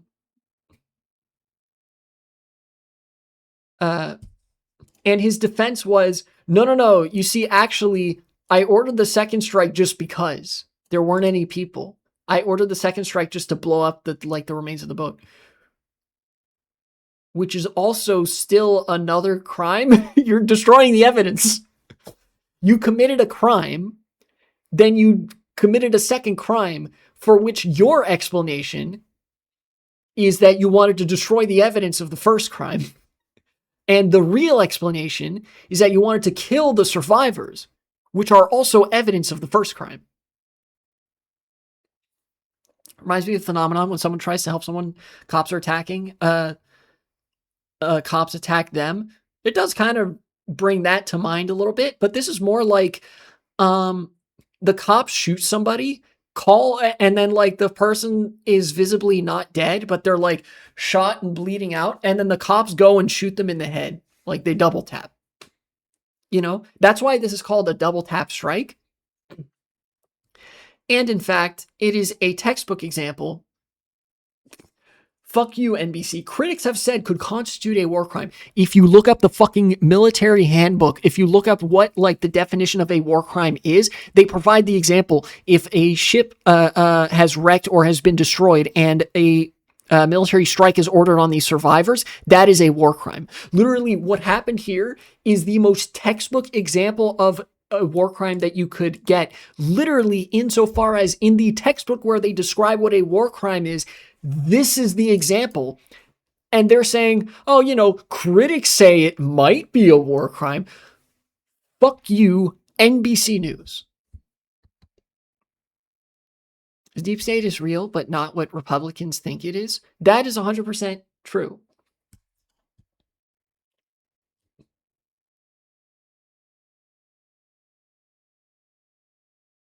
Anyways, despite all of the obfuscating language, like, this is the most transparent crime committed by the U.S. military in quite a while. Like, yeah, I'm going to follow he literally, like, it's almost as if he were a smarter person. If Pete Hegseth were a more intelligent person, I would assume that he actually consulted the textbook in order to make the decision to commit this crime. And the reason I say crime and not just like war crime, which it would be, is that America's not at war. In order for something to be considered a war crime, it has to occur during wartime. And the reason for that is that there are a considerable number of crimes that are not crimes in the context of a wartime environment. For example, killing somebody is a crime. That's murder. However, if you kill an enemy combatant, that is judged acceptable by the rules of war. Right? That's an example. However, everything that is illegal in wartime is also illegal in peacetime, theoretically, except for a couple of things that America and other countries engage in. For example, chemical warfare. Chemical warfare is a war crime, but it is not illegal in peacetime. It is not illegal to gas your own citizens. What Assad was doing, using chemical weapons against the civilian population, was only illegal because Syria was considered to be in a state of war. That is not me defending chemical warfare, you may notice. Gassing protesters, using tear gas on protesters is not illegal in peacetime, but would be illegal in wartime. Anyways, point being, this is really funny because Pete Hegseth did this and then like pretended it wasn't him, even though he actually like postured about it, apparently. I think somebody try to find this. I think there was a post about him posturing that he like ordered the follow-up strike, or somebody, it leaked that Hegseth directly ordered this follow-up strike because he wanted to kill everybody. And then immediately backed off and said like, whoa, I support our warfighters in their decision. Like tried to, play coy. And it is also not just illegal, but super duper double extra illegal. But because nothing ever happens, or I should say nothing good ever happens, he's not going to like face the music or nothing, because I fucking hate this world that we live in.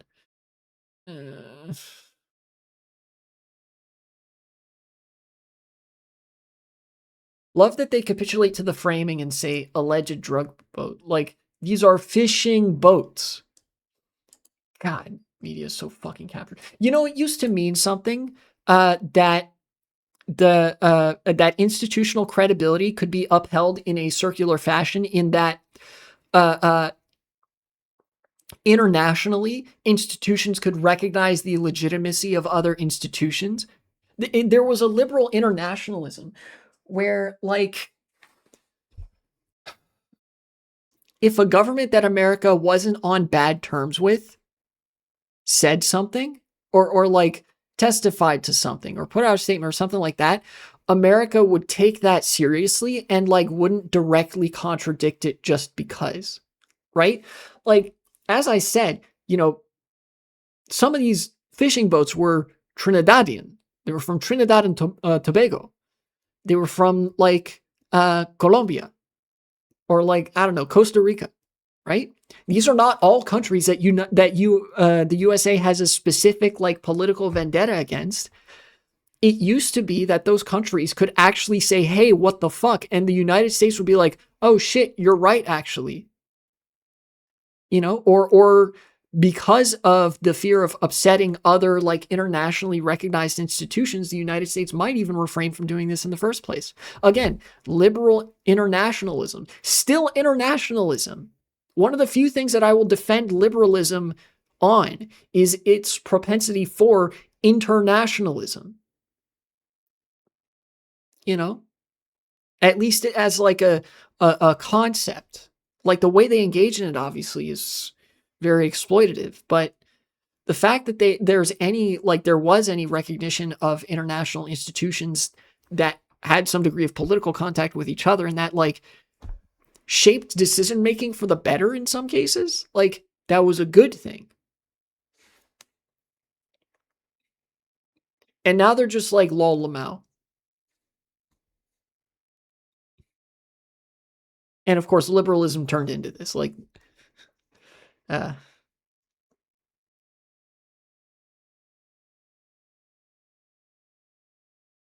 they looked at this, they're like, I don't know, man. They just want to kill people and vice signal to their base, right? Like, the government is run by incels. And I don't just mean in the sense that they're like unfuckable losers. I mean that also in the sense that they are profoundly stupid, 4chan brained, and like exceedingly politically unimaginative, which contributes to the sort of the whole liberal fascism bit, right? Like, that contributes to that because they never do anything except for like murder some random people. If they were serious about being ideologically pro-murder, they would be committing fucking institutional murder on a level never before seen. But because they're incompetent, they showboat about like bombing a random fishing boat. It's like, it's pathetic.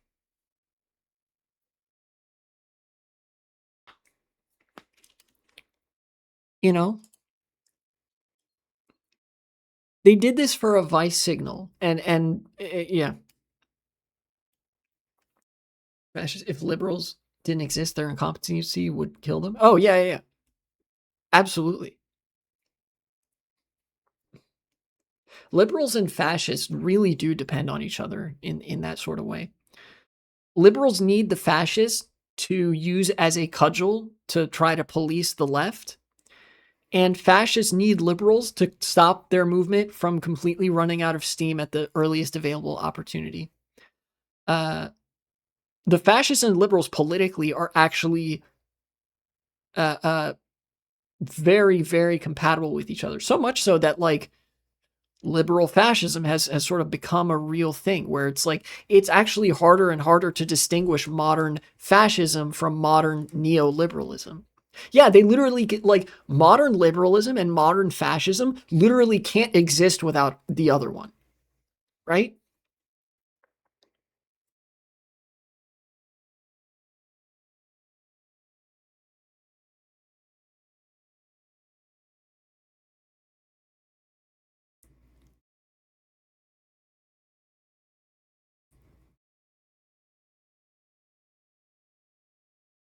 Again, this is one of those things that I like almost don't even know what to say. Like, wow, the military industrial complex sure won't face any consequences for this. And it's also like really pathetic because Pete Hegseth is an incel and everybody in the government is a bunch of incels who just want to kill brown people and then virtue or vice signal, excuse me, about it on social media, you know?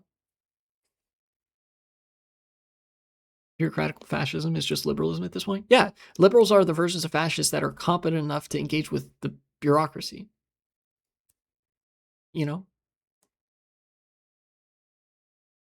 Anyways, I kind of don't want to end on that, not gonna lie. I don't want to find something like else, maybe something a little more goofy to talk about.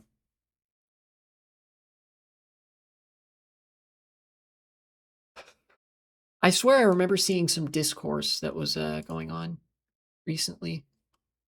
Um,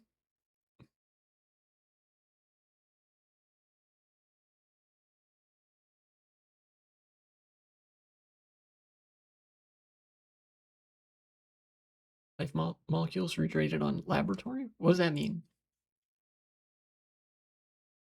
I don't know what that means. I saw. Let me run through my head of some discourse that I saw.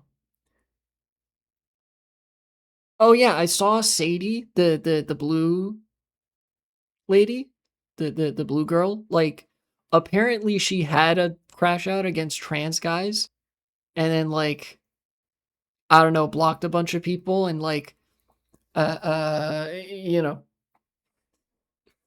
started doing the whole echo chamber bit about hating men, particularly trans men. I think that's cringe. But I didn't see any of it. I'm glad I didn't because who fucking cares? And also, like, the fuck you saying fuck trans men for? You know? I agree, fuck trans men in their pussy, right? That's the preferably that's how you should fuck them, unless they like doing it in the ass, right? But like, I don't know. If you're the pussy, that's true, the pussy. I just gotta use the biblically accurate terminology for trans guys. Um, yeah, I don't know. I don't know why you would do the like I hate trans men bit. Uh, I like genuinely I don't know because if you're the kind of person that would do the I hate trans men bit, I feel like you would just do the I hate all men bit. Like it's actually insane to me that somebody would choose to hate trans men particularly or would like have some sort of uh uh neurosis, some kind of like pathology that drove them to hate trans men but not cis men and not trans women, right? Like picture it this way. If you are not a conservative, at least nominally, and you hate men, that would include trans men, right? You hate all men, right? There's a consistency there. But then, like, if you're a conservative and you hate trans people, conservatives don't really hate trans men that much. They're more, the thing I've seen conservatives do to trans men more than anything is condescend to them. That like, in a really creepy sexual, like predator sort of way, obviously, like you shouldn't have got your tits cut off. You would make a great wife type shit, or like you ruined your sexual fertility development, whatever. And it's like a 16-year-old who got top surgery as part of their transition to be a trans man, right? But then they like hate trans women, you know? I don't know. Yeah, anti-trans man derangement syndrome, I guess. I don't know. It's actually something that I had not seen before. Somebody that like hated trans men particularly. Jonathan Swift 89, welcome back. When aren't conservatives weird? So true. I was simply bringing it up to illustrate like my confusion that the blue girl Sadie, like, apparently crashed out at trans men particularly, and I actually don't know what kind of psychological storm of circumstances could lead you to talk all that shit about trans men particularly, but not also cis men and not also trans women, right? Because if you're a conservative, you hate all trans people, right? But particularly conservatives reserve their ire for trans women. But then if you're like well, TERFs are just conservatives again, but like if you're one of the man-hating types, usually you hate all men, and that includes trans men. Or sometimes because they view manhood spiritually as like you have a dick, sometimes they'll exempt trans men from that. One trans girl that's blue is baller as fuck. She's the one I'm talking about. She's the person who had like this big crash out against trans men for some reason. I don't know. Take West Virginia, for example. Oh, West Virginia. Ugh. They voted for Trump even while he's pushing for deregulation. Now they're getting screwed over because the data centers that they're trying to build there. Idle has fallen. Yeah, true. This is why you don't have heroes or something like that. She was kind of a inspiration for me in like some of the final stages of me realizing that I was a trans woman. But like, I hope she gets better is what I'm thinking about all this. Like whether she posts through it or whatever, or realizes like, wow, I don't know why I crashed out like that. That was dumb. Anyways, I don't know.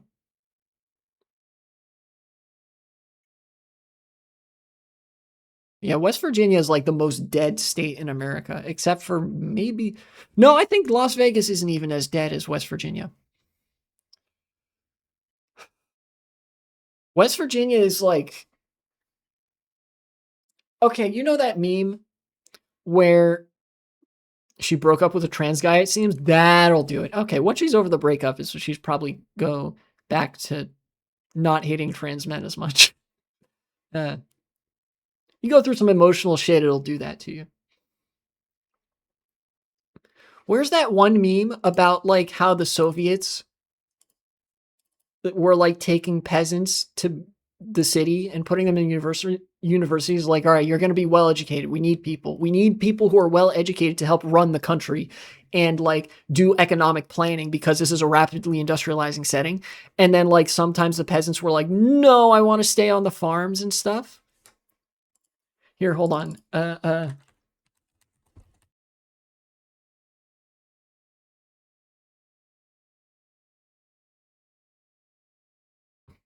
Yeah, where is that fucking shit? Yeah, this shit.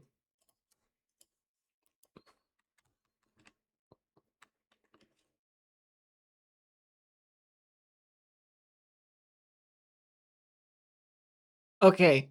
It is apt that this is a coal miner. It is apt for the subject matter that this guy is like, no, I thought I was gonna be coal mining after the revolution. You want me to write poetry? And this guy's like, start writing.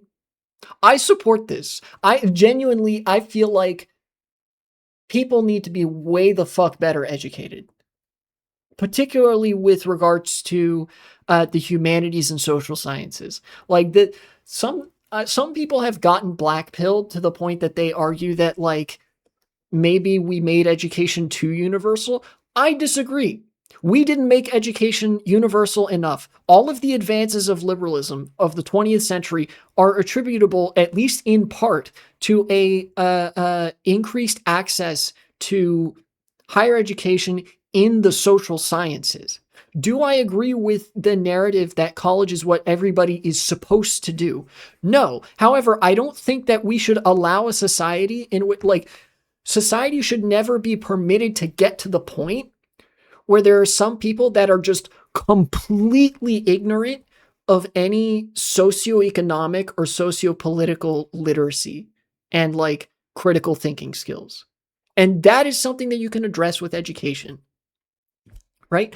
Like legitimately open the fucking schools. Get your ass out of the coal mine. You're getting in the classroom. You are going to read this fucking poetry book. You are going to tell me why the author saw it fit to point out specifically that these particular curtains are blue. You are going to explain to me why the author pointed that out. Yes, the curtains are fucking blue. You're going to explain to me why the author fixated on that.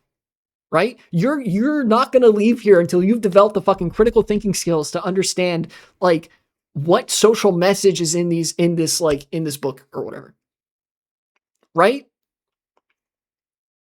What I'm saying is we need to do this. All those fucking West Virginia coal miners, we need to make college free so that we can deport every single coal miner from West Virginia and put them in a university and find like substitute workers to the extent that we even need to mine coal anymore, right? And then the coal mining will only resume once you have demonstrated that you are adequately educated in sociology and economics. Thank you. Right? Seems she doubled down on it. Yeah, that much I heard about. I didn't see any of it, and I don't care enough to see any of it.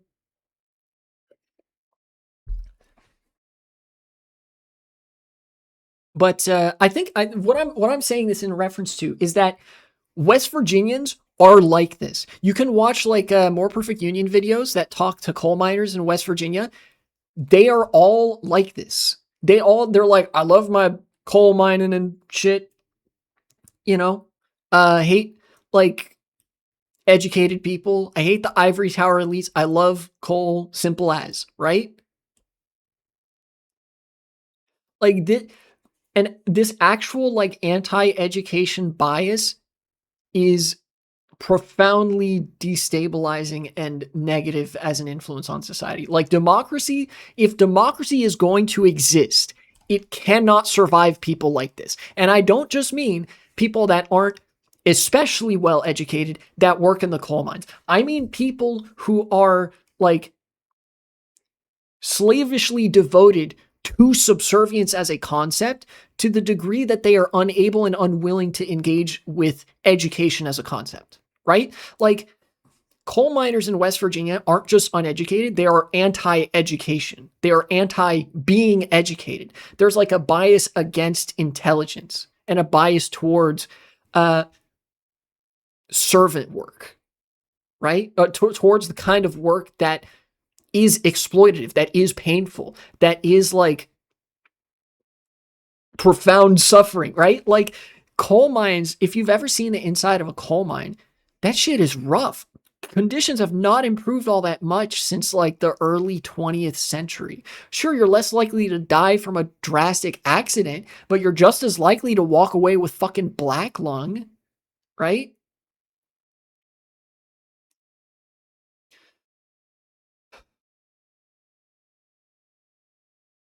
Calling men demons because patriarchy. Yeah, that's the kind of shit.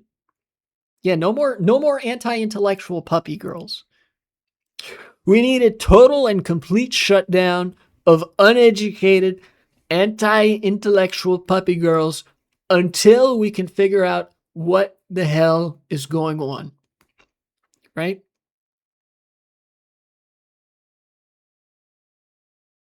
You know what? I'm even gonna like, because this is content, I guess. I'm gonna consider this like a miniature Vosh call out post, right? Uh, there's some logic to saying like college isn't necessarily for everybody, but I disagree with the extension of that education, we've like took education too far. I think the attitudes like this present in a lot of the working class Americans indicate that we have not taken education far enough.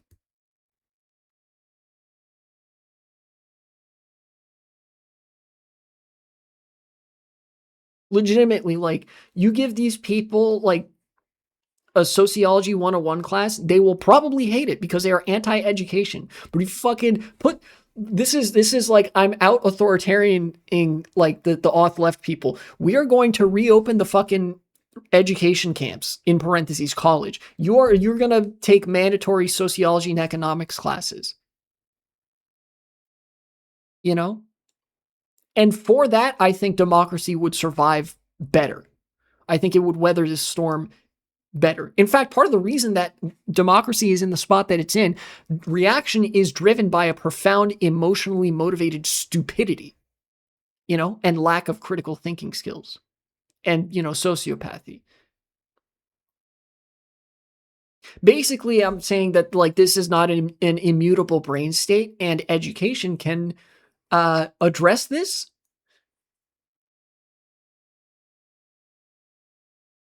So this is my call out post on twitter.com, except actually it's twitch.tv.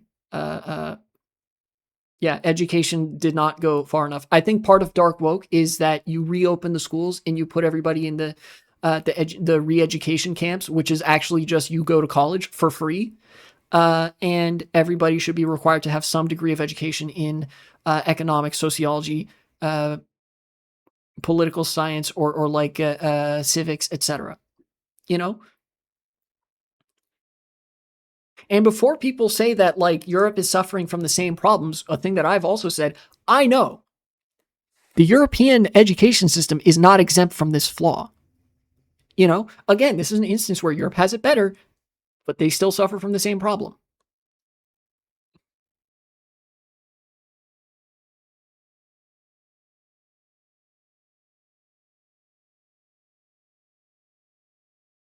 Drama aside, it's content because Vosh is a big YouTuber. Relative to myself, he has 500,000 subscribers. I have about 500.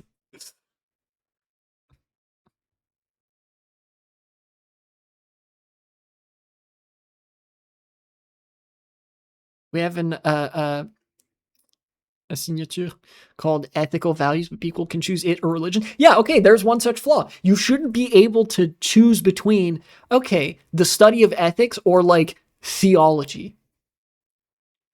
You shouldn't get to say like, nah, I don't want to learn like ethics because I would rather that be completely contingent on a religious text and an authoritarian God figure.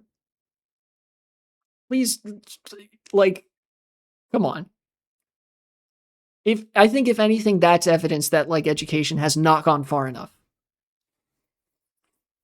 Seriously, even with people that like venerate stupidity as an aesthetic and as an affect, the turn of phrase still remains in the cultural lexicon, certainly of America, that, oh wow, look at that. You learn something new every day. In that it's one of the little things that you appreciate in life that we're always learning. Learning isn't something you get to fucking opt out of, right? I think we need to treat politics the same way. We need to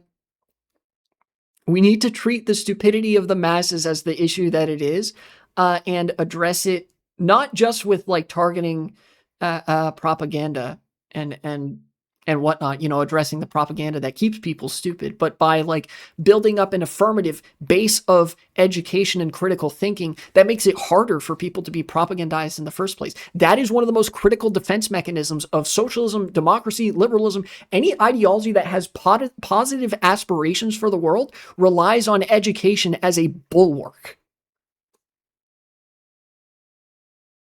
There is no such thing to me as education going too far. Isn't that like the whole point of the human societal project?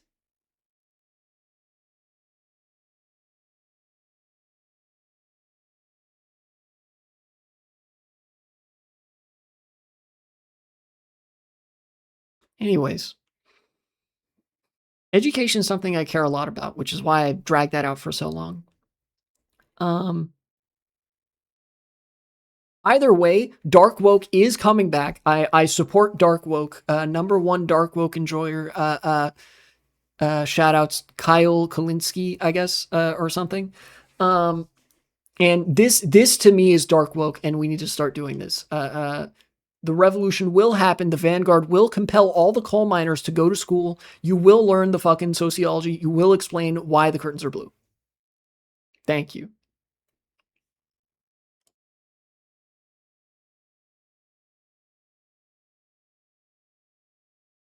I'm gonna raid somebody. Hee hee. Actually got my. I'm glad I got these follower and subscriber goals set up. That's actually really nice. Maybe next time I'll play some Pokemon. I don't know. It always feels like it feels like I get hung up on this stuff. I don't know. It's almost like there's a rhythm I kind of have to break where I spend however much time on talking politics, and then like I just feel kind of out of juice for the rest of the stuff.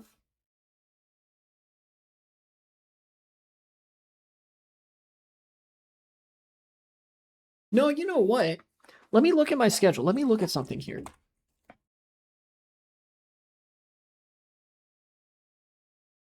Okay. Yeah, okay.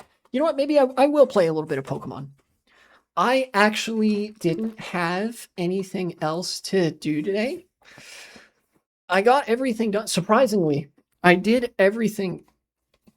Twitch doesn't ban me for that. That I wanted to do. That's all done. So now I can just play some Pokemon. I gotta put on a new patch later, but that can be later. So let's get started with that. Ugh, excuse me.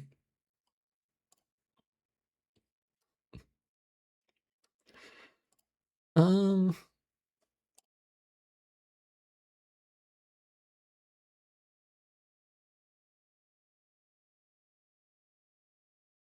Show only on one. Let me see. How is my OBS doing? OBS is still fine. Very good. OBS does this thing where if you switch screen right in the middle of like doing something, then that screen will actually freeze on OBS and you have to start OBS or it'll like freeze everything on OBS. But if your display isn't showing, it'll work fine. I'm gonna get some water and then I'll start up my Switch. Wait, actually, I need to change the details of the stream. Let's see. Legends ZA. Yeah, okay. Those tags. Okay.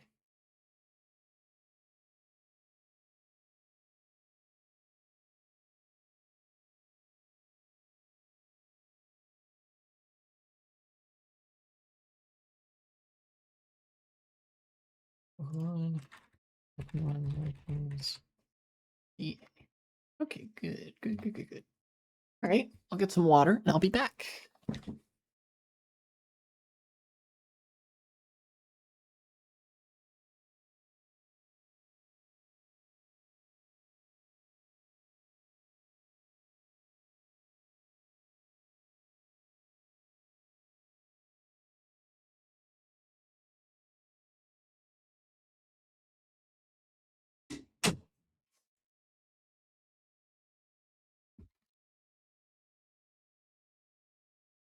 Anyways.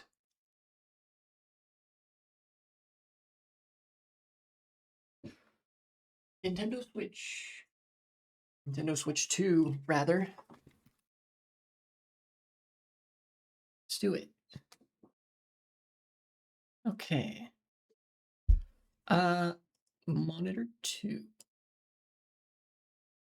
I have to activate the... Yeah, there we go. Okay. Very nice. I may want to change my Mii.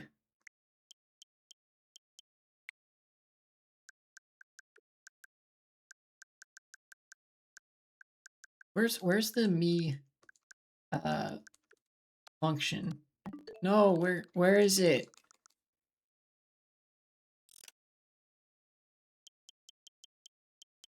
Users.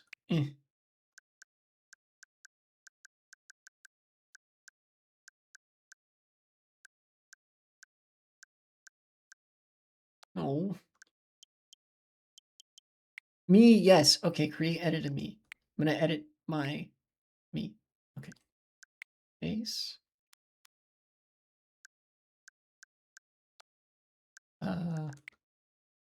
No facial hair, please. Okay, good.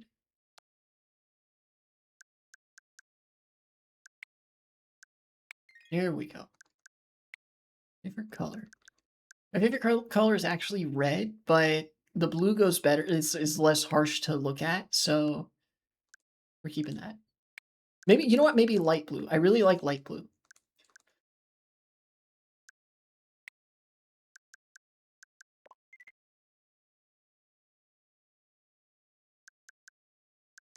I kind of like this one.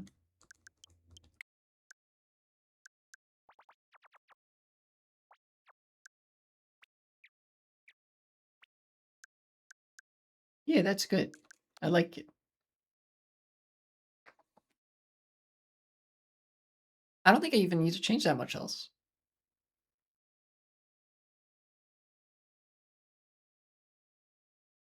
Yeah. Okay, done.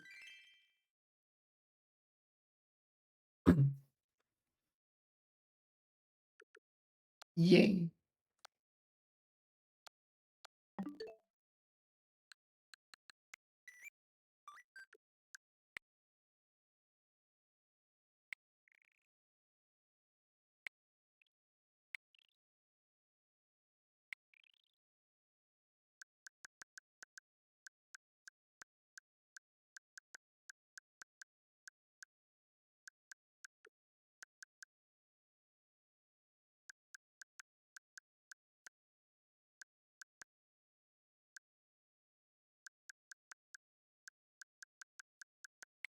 Sure, that's good too.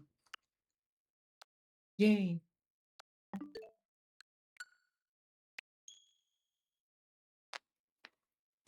If I ever boot up Mario Kart Wii again for the purposes of streaming, I'll have to do that as well.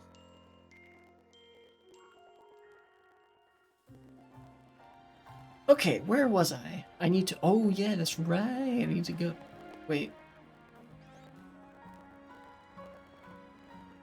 Somebody can use Rock Smash, right? I didn't mean to do that.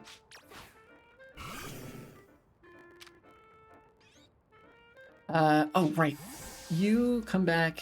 You go out and use... No, you don't have Rock Smash yet. Thank you. You used Leer. Very good. Medicines? Rock Smash. Very good. Okay. So now you can use Rock Smash. And there's an item. Which is a revive. Okay, cool. Hello. Oh, it's hologram. Great, good. Okay. Come on back. Where is my objective? I have to go back this way? Okay. Hello, Mareep. I guess like I was saying, I kind of want to get them to like level 8 or thereabouts.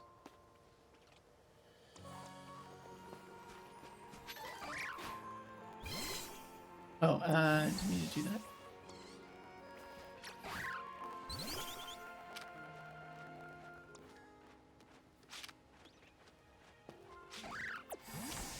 There we go.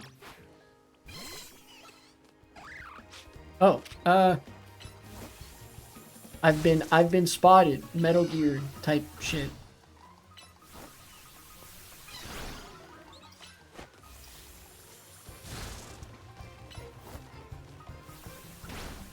Okay.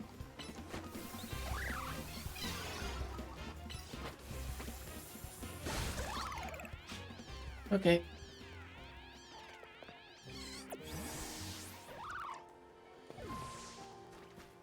Oh, Marie.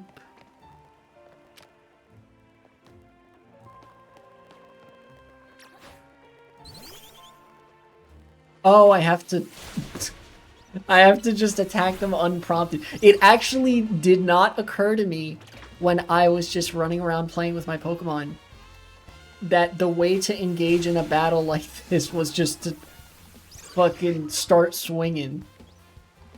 I forgot about that. I'm so used to having to, like, specifically initiate in a different way. Okay. Alright, alright.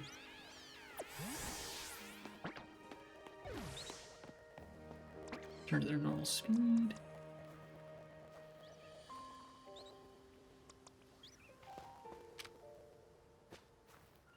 Hello?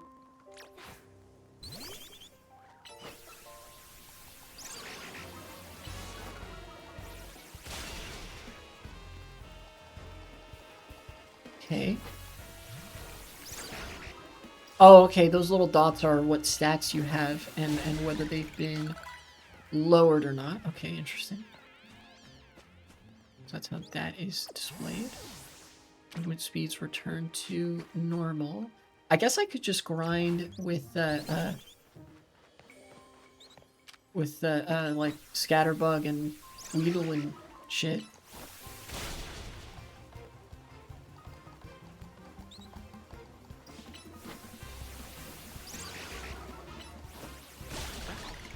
Yay. Okay.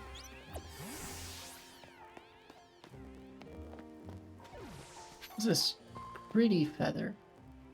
Pretty Feather is the one that doesn't do anything, I think. Oh, I can rock smash these now. Yeah, okay. Eh. Smash those rocks. I got nothing for that. Oh, no, wait. I did get experience. Okay.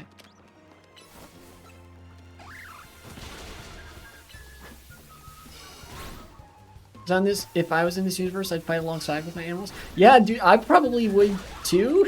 Like, if you're fighting for fun, I feel like you gotta be in there fighting with the Pokemon too. You know, you can't just be like leaving them to do all this shit. Okay, maybe not like that. Jesus. Where's the Pokemon Center? Oh, it's over here. Okay.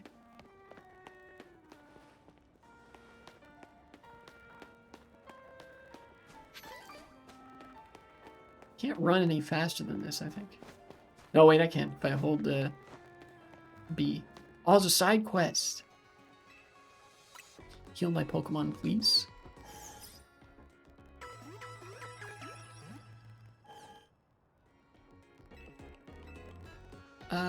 Shopping, maybe? Would like to buy. What kind of stuff can I buy? Nothing particularly. What kind of stuff do I have to sell? I don't have anything to sell. Yeah, no, I don't know.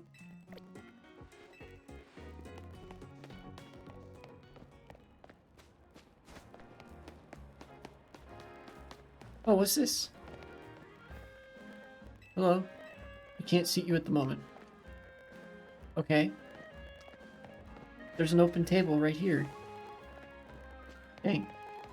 They really didn't think of that, huh? That's kind of goofy.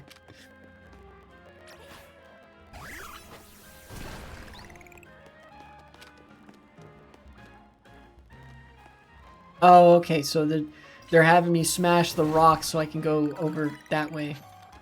I see, I see. Oh, we learned Mud Shot?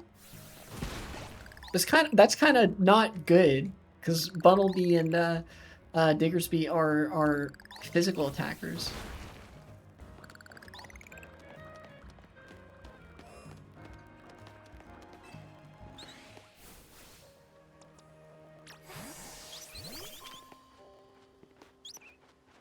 Hello.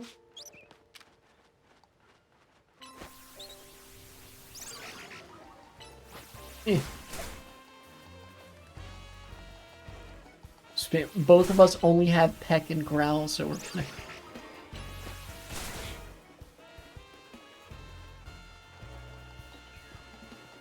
Oh, did I got hit by that. I didn't even realize I was getting hit by that. Okay.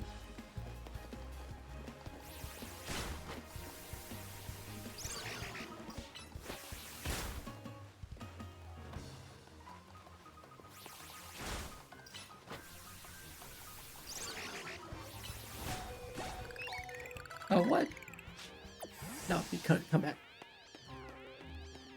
I wonder if turns in this game work differently, is speed going to relate to how quickly you can use moves in succession? I would really like that if that's the case. You know? I don't have enough health to be doing that. You do, though. Yeah, wait, but you're only level 4. Hmm.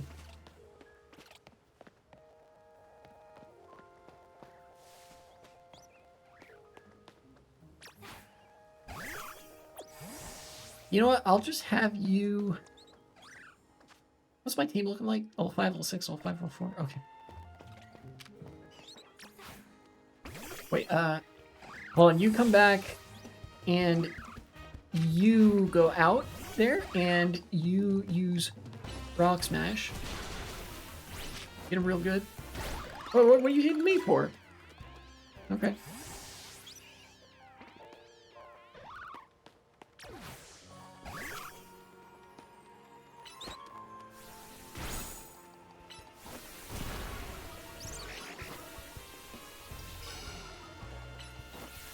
They really want you to use Bunnelby in this part of the game, huh? You know, I kind of like that. I don't know. I kind of like how there's like the kind of token Pokemon that they always have to get you started and stuff. Because it's like in some Pokemon games, it provides like a nice way of distinguishing whether or not this is somebody's first playthrough, like whether they keep certain ones of those Pokemon on their team. Like I remember in Pokemon Black 2 and White 2, so many people's teams included Azumarill, Ampharos, and Lucario and their starter, right? Those are like 4, and they're very strong team members too, but they provide like a very convenient early area where you have access to all those Pokemon. And it's like, if you give somebody Riolu and like Mareep and Meryl that early, it's like, come on. How am I expected to not use those, right? It kind of like that.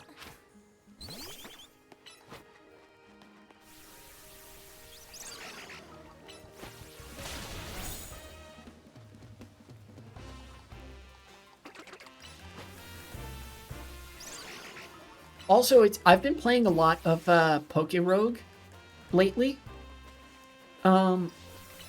So it's gonna take time for me to get used to a game where it's like not really advantageous to catch more of the same Pokemon.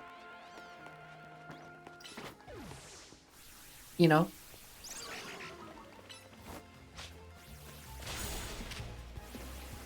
In Pokerogue, what you can do, if you catch multiple Pokemon, then that like affects the IVs of that Pokemon when you pick them on like the starter select screen. Nope.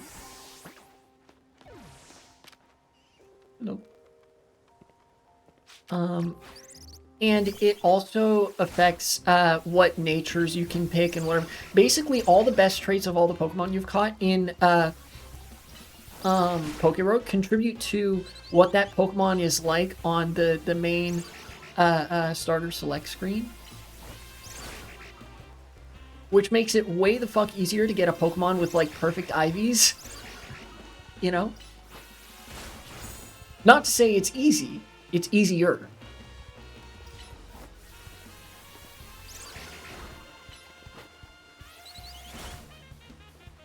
This is gonna take a little while.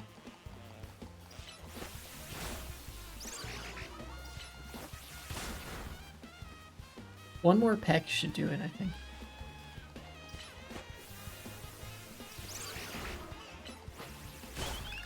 Yay! Okay. Does Weedle know anything? What do you know? Check summary. Moves? Shrink Shot and Poison Sting. Have they changed Poison Sting, or is it still just like completely useless?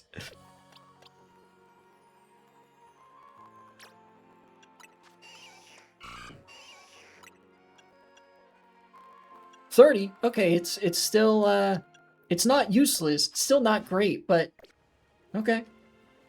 All right.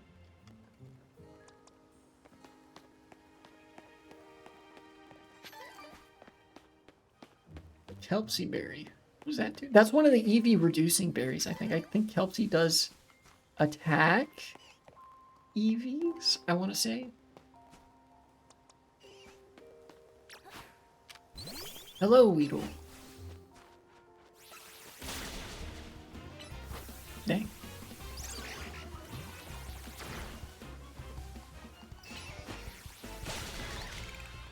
Yeah.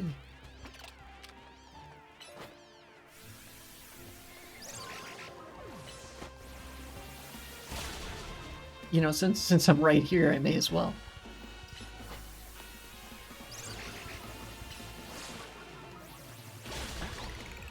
Okay.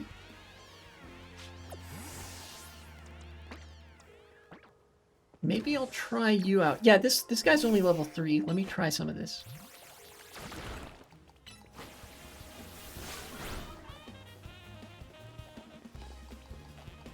It's only doing 1 damage, so that should be fine.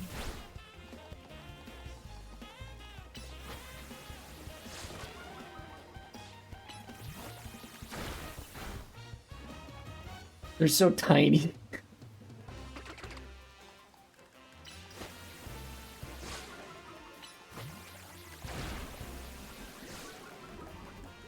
Oh, it's poisoned.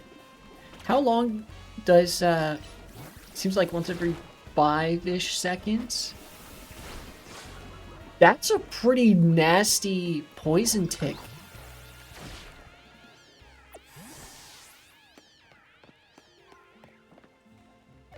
Poison damage ticks once every 5 seconds? Okay, for those not familiar, poison damage does, I think, 1/16 of your health every time it procs, right? So every time you take poison damage, that is 1/16 of your health gone. I think toxic snowballs. Let me actually double check. Poison might be 1/8. Pokemon poison damage.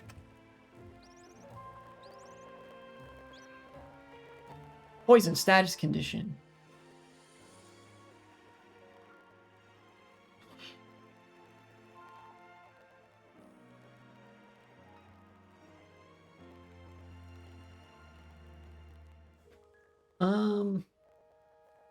Effect.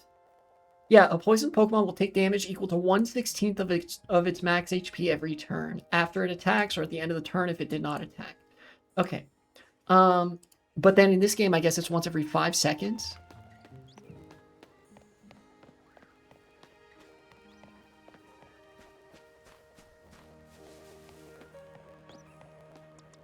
I believe Burn does 1/16 as well.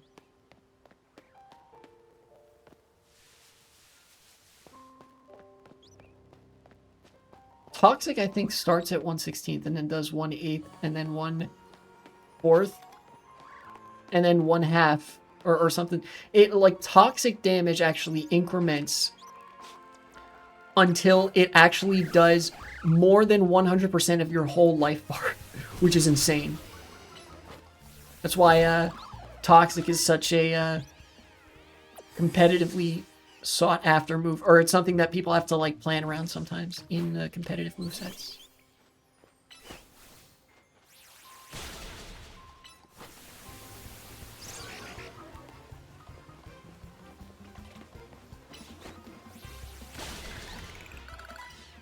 Okay, Weedle's level 6 now.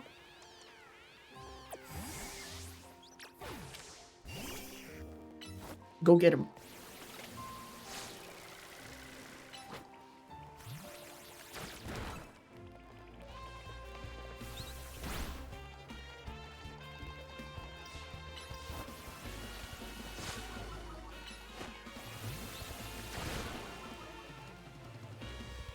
Well, both of us use string shots, so now we're both going to be extremely slow.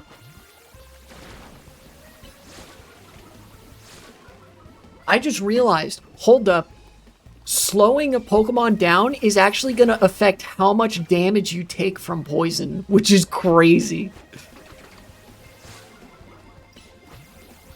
You know, in other Pokemon games, poison, like, speed just affects turn order, right?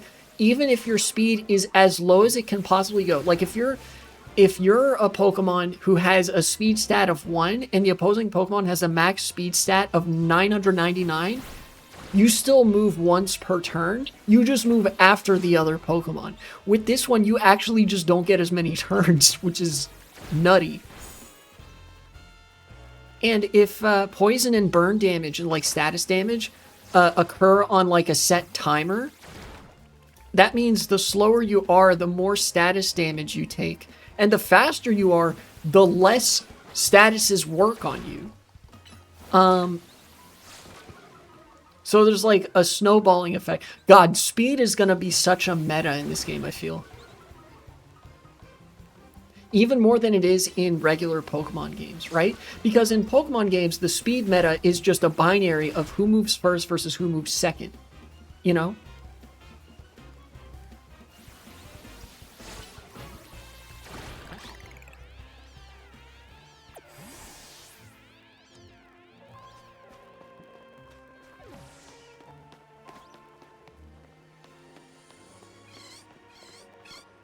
Hello. I'm gonna take that little tiny mushroom. I will not hurt the Mareep. You can't make me.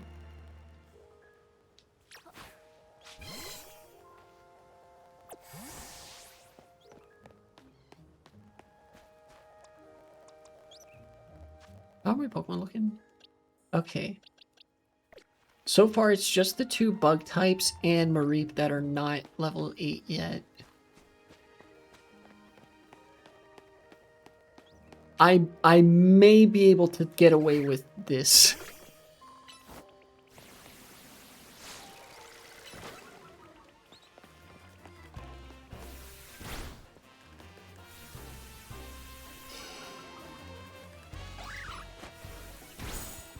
Ooh, wow, critical hit, okay. Yeah, okay, I can get away with that pretty easily. And then one more. Yeah.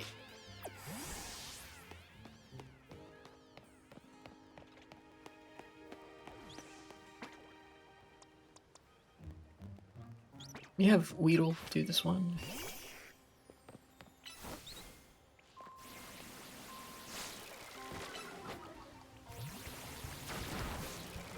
Okay.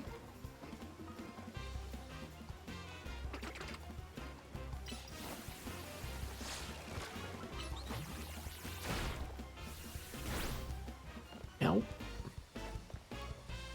I think after this battle, I'm gonna have to heal, probably. Oh, really? My movements return to normal speed after a little while. Interesting.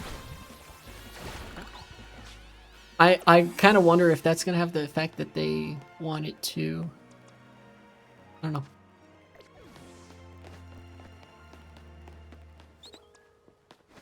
I think there's like one more battle that I could do probably with... Okay, Y is roll. That makes sense.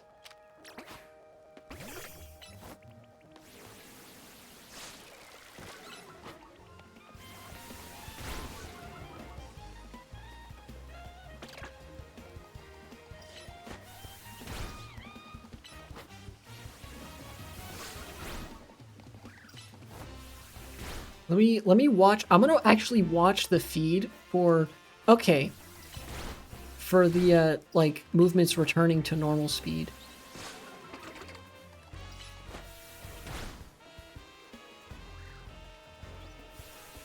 Looks like tackle's gonna run first. Alright, great.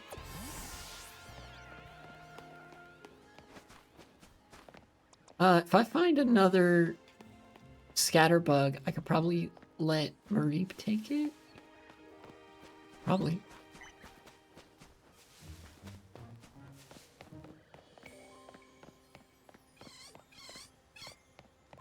Oh, I disturbed their slumber. Might be. Help with Mabel's research. Oh, it's like a billboard. Okay.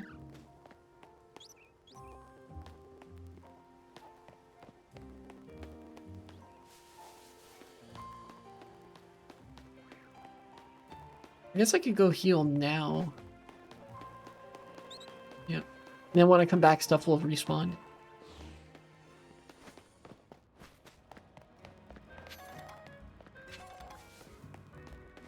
Pretty feather antidote. Another pretty feather. Do those sell? Do those sell for money? I don't remember what pretty feathers do.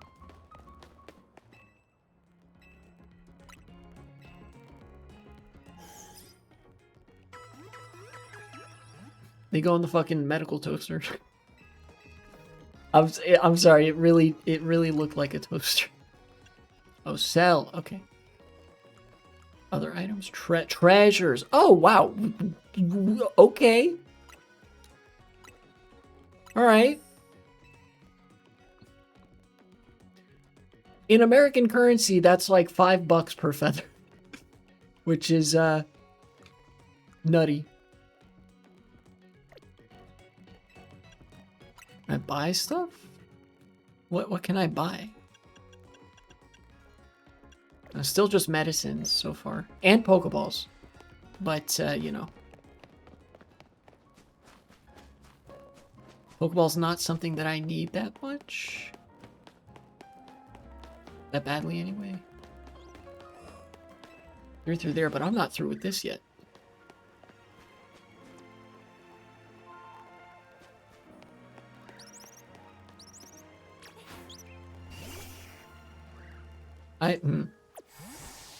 You come back.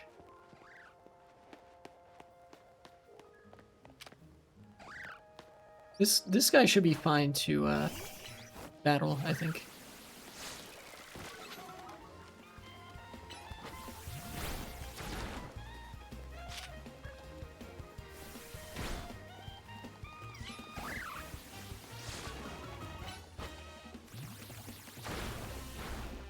Okay.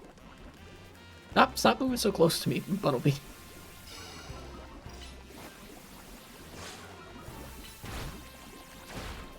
I actually wonder, because of the base stat system, I wonder what kind of base stats, like, people would have.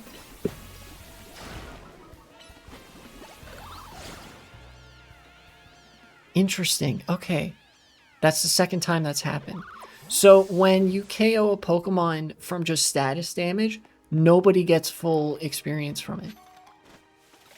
Ordinarily, what happens is, some Pokemon, like the Pokemon that did the battling, gets full experience, and the other Pokemon get like a little bit reduced experience. But in this case, like nobody got full experience.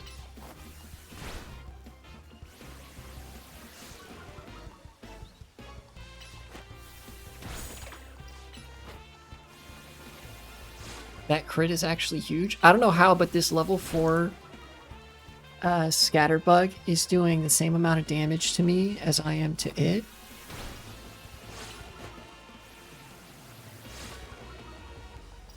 Get him out of here. Yeah. See, look, I gained 15 on Scatterbug and everybody else gains like 6. Or 7. 6, 7 mentioned completely by accident because it's 2 actually really fucking normal numbers.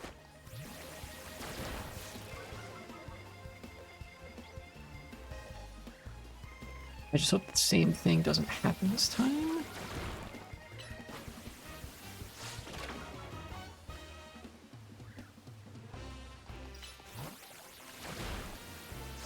I think at this point it's fine. Yeah, okay. I mean, it didn't poison, but I guess now you kind of don't want Pokemon to be poisoned, huh? Like, maybe. Also, it can't just be me. I feel like Weedle's taking a long time to level up. 61. Okay, yeah, this is significantly longer than it's gonna take for like a lot of these other Pokemon to level up. I see. I see, I see.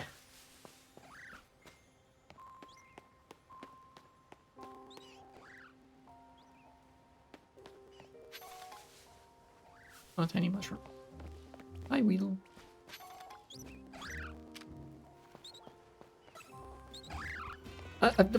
Okay. Use string shot.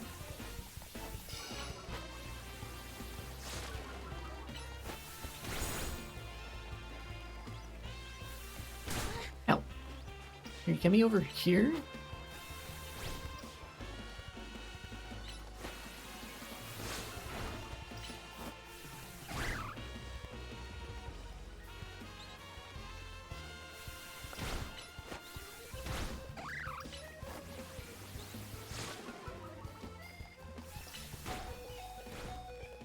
I'm gonna need to do this. Yeah. Okay.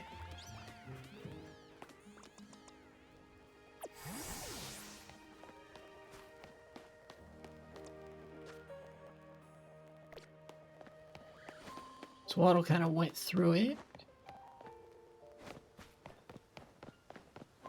Or not Swaddle.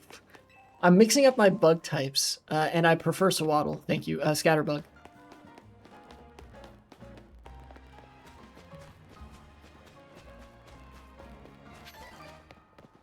Oranberry. Heal my Pokemon, please. Into the toaster. It does look a lot like a toaster.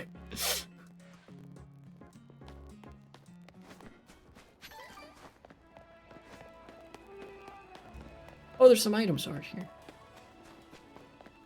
You grab this. Clever Feather. And 1 Pokeball. Okay. What does Clever Feather do? Is that special attack or special defense? Got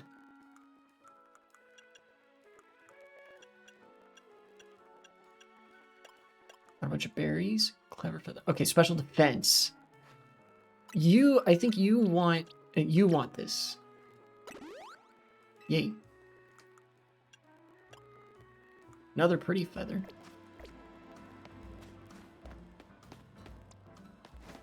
I gotta remember that these are the D-pad. But this is not quite the same control scheme as Legends Arceus, which is tripping me up a little bit.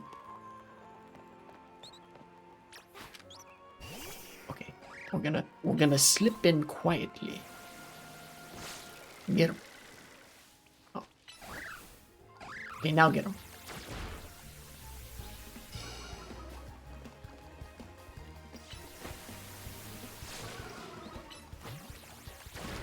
Nice.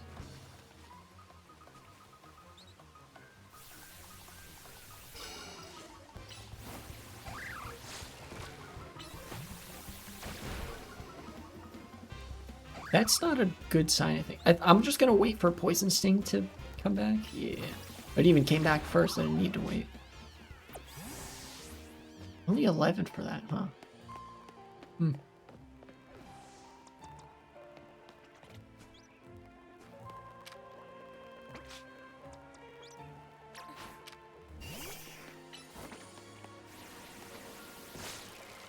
Please reach? Nope. So that's a little bit too far.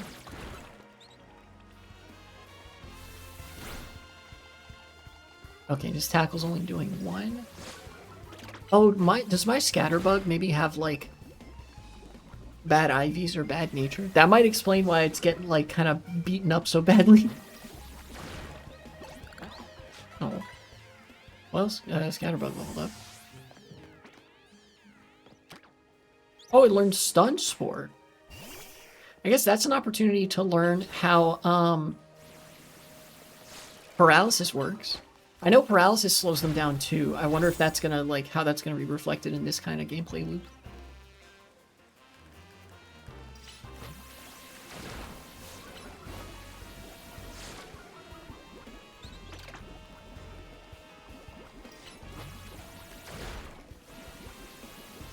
I one of the things that I like for this game is how, like, your Pokemon are appropriately, like, an appropriate distance from each other given how what their size is, because it felt like in Legends Arceus that, like, it was kind of weird fighting with Pokemon that were, like, such different size but still the same different distance from each other. I don't know.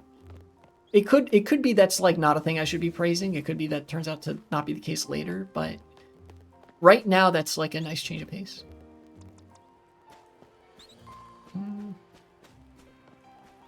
How'd this work? Is there a Bunnelby around here somewhere? There should have been. I mean, there was one here. Hello. You know what? I'm gonna try this on you. How does this work? Paralyzed so it can't move as quickly anymore. Paralyzed and string shot. Should mean it's, like, moving hella slowly.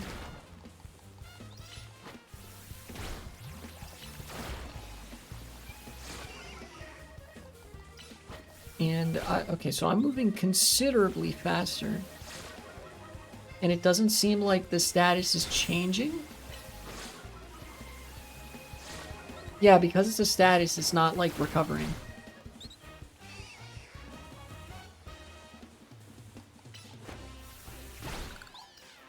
Okay.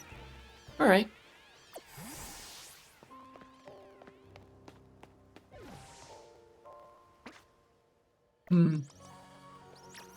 Alright, Weedle, you go ahead and try this out. Very good. Wait, that's all I did? Interesting.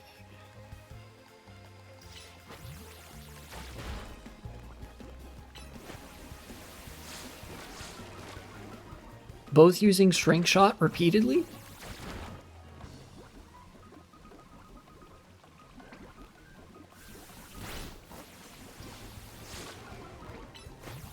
No, it's poison again.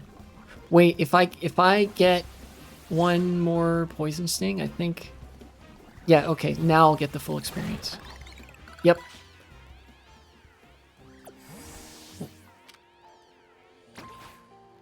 Mareep learned Thunder Wave. That's cool.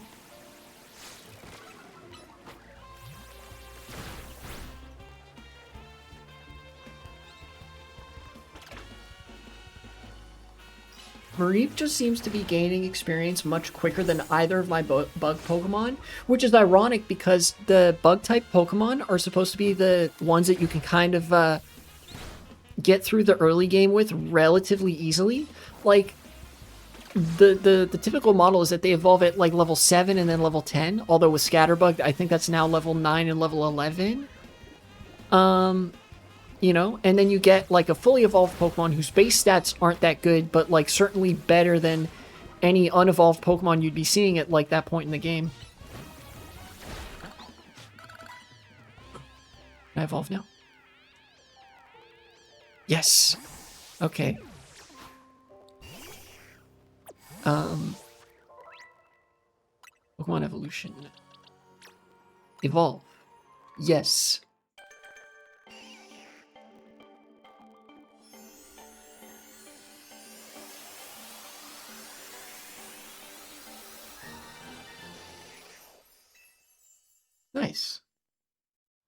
now I have Kakuna, whose defense should be considerably higher. I think its attack is not, like, good at all.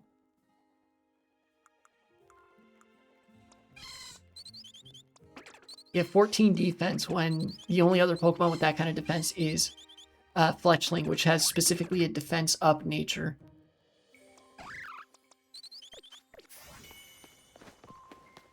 Obtained Kakuna. Very good.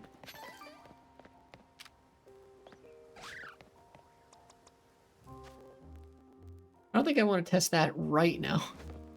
I think I'll go back to the Pokemon Center first. Got a potion.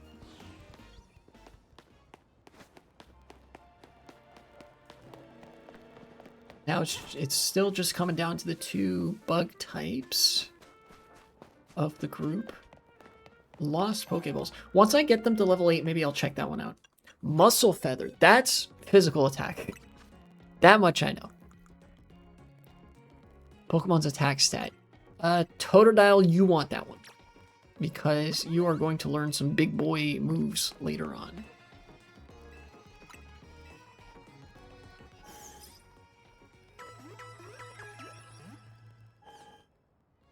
Also, if I remember right, I did a little bit of searching and found that you can actually, like, EV and IV train Pokemon. So it'll be, like, fine if you catch a Pokemon whose EVs and IVs, like, aren't that great. Because you can, like, fix them up later or whatever. Alright, Kakuna, we're gonna test drive this. Wait, how does it not? It doesn't know Harden? I thought every second stage bug type was supposed to know Harden. That's like the specific move that they know. What? That's crazy.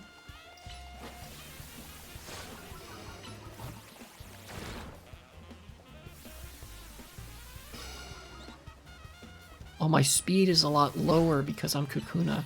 I see. Excuse me, I'm just gonna grab this.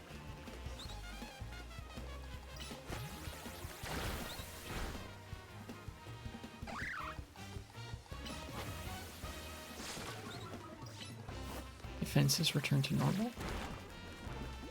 Yes, I was actually kind of hoping that it would, that I would get a poison there.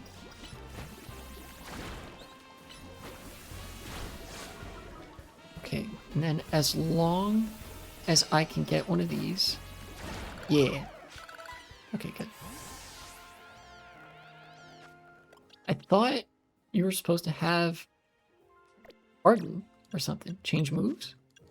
Yeah, okay, there we go. Put that right here. Okay.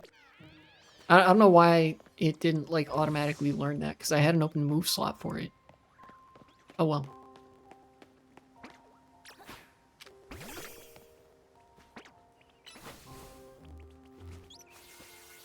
Do it.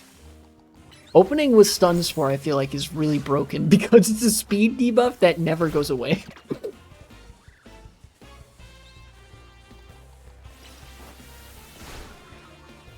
You know, I feel like I'm kind of realizing that's what saves, like, grass types and bug types from being just pretty garbo competitively, is that they have access to the, like, spore moves. You know, like Stun Spore, Poison Powder, Spore, and Sleep Powder.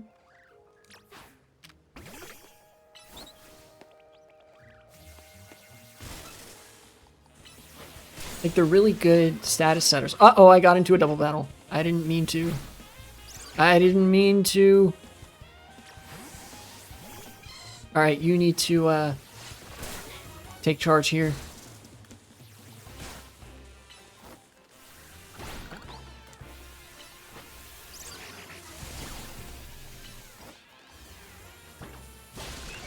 Okay. All right. That went all right. I didn't know you could make, like, more than one Pokemon at a time, Matt. I guess it makes sense though, because you can do that in Legends Arceus too. And wild double battles were a thing in Black and White 2.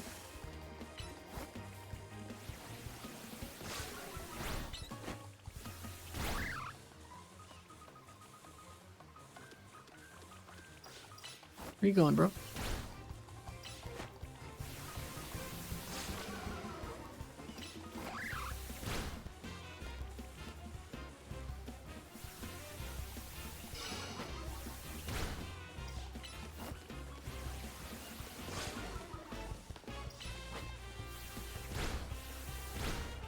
You know what would be kind of funny is if, like, the moves Leer and String Shot actually worked on you, like they do on the Pokemon.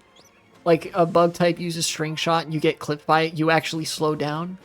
Pokemon uses Leer, you take more damage the next time you get... It would only make sense, right? I guess that ties into me saying, like, man, I wonder what, like, base stats a human would have in that kind of situation.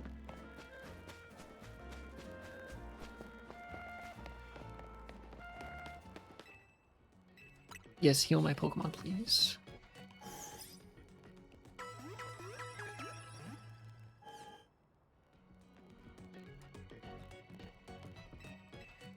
Nope, I am all good.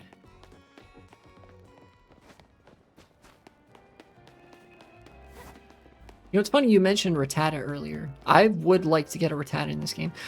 You know, I have like I'm sure a lot of people have like soft spots for certain Pokemon. I actually kind of have a soft spot for the like early game, like the Pokemon that you can find really, really early. And Rattata is one of those. Just because they're like, kind of because they're not that good. So it's like it can be a fun challenge sometimes to see if you can make your way through the game just with those kinds of things.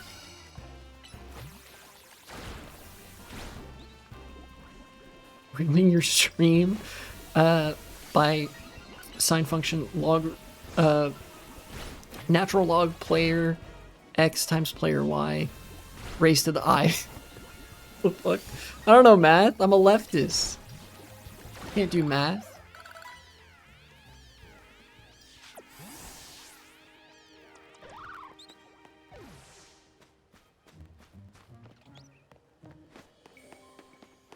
How to instantly discombobulate a leftist. Do math in front of them.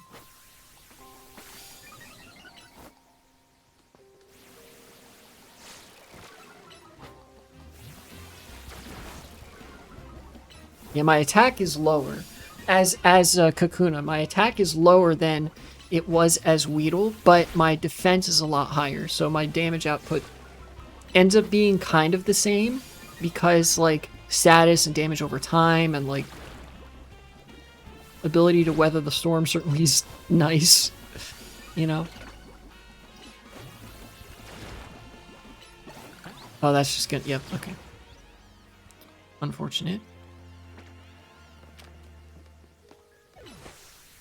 Use Harden again. Use Poison Sting. Okay, this one's taking more damage.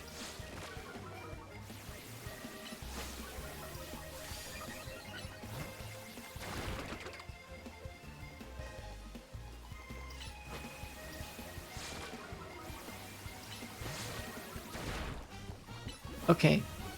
I'm just looking for Poison Sting to recharge. There we go. Okay. I might not get Kakuna to level 8. How much experience does it need? 106? That's a lot. Maybe level 7 is fine. Maybe level 7 is okay for now. What about you? 85? Yeah, that's a bit much. Okay. I'm just gonna get on out of here, assuming my Pokemon are, like, about an appropriate level. I think there's something weird with, like, the EXP curves in Pokemon, where so the Pokemon that have medium, slow, and fluctuating. So the third slowest and slowest EXP curves actually get you levels much faster in the early game. You know, so like all the starters for the most part have a medium slow EXP curve. So they'll level up really quickly in the early game, but they start requiring more investment later. And with medium fast and erratic, it's the opposite. You gain EXP really slowly at low levels, but then as you get higher levels, you gain EXP much, much faster, which is great because, like, one of the Pokemon that has a fluctuating, like the lowest EXP curve is Shroomish. Shroomish evolves into Breloom. Breloom has a base attack of, I believe, 130.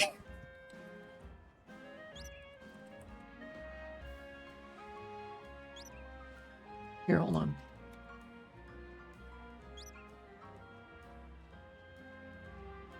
Yeah, Breloom has a base attack stat of 130, which rivals and exceeds that of some legendaries.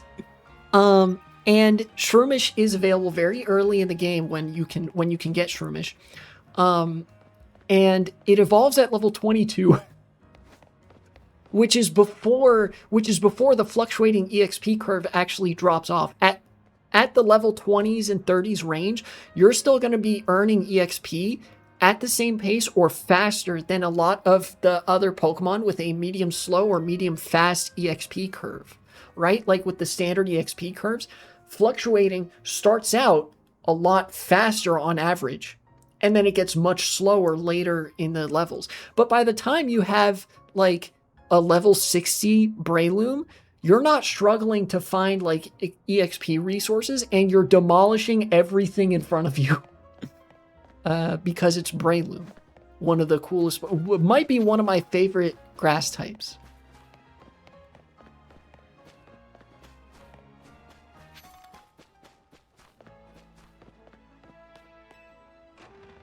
Let's go inside. Welcome back.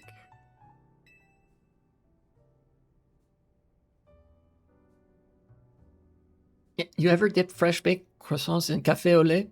Get ready, it's so good. Why would you waste a perfectly good baked petit pain by dipping it in café au lait?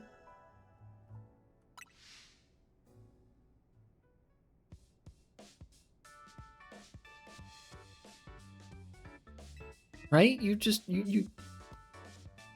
it's fun. It's good.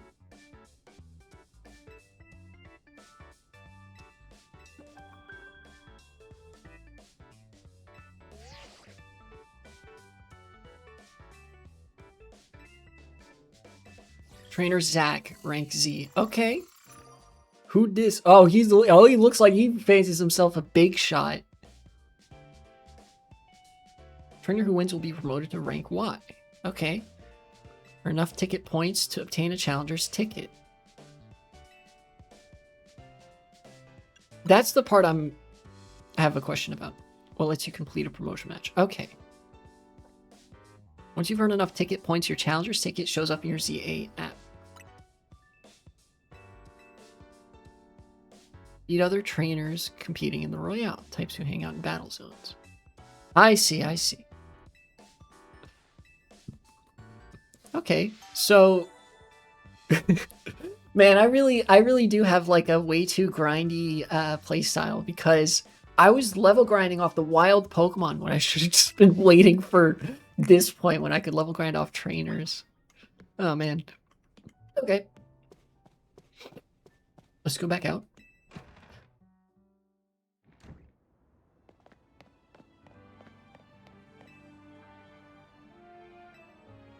Sure. Let's do it. It's gonna load and then it's gonna be nighttime? Yeah, okay. There's no shadowing. Well, I guess the city is all one gigantic 3D model. But shadowing is visibly absent from space. The textures on the ground look fine though. Like the brickwork and the building, it looks like it just has like soft shadows.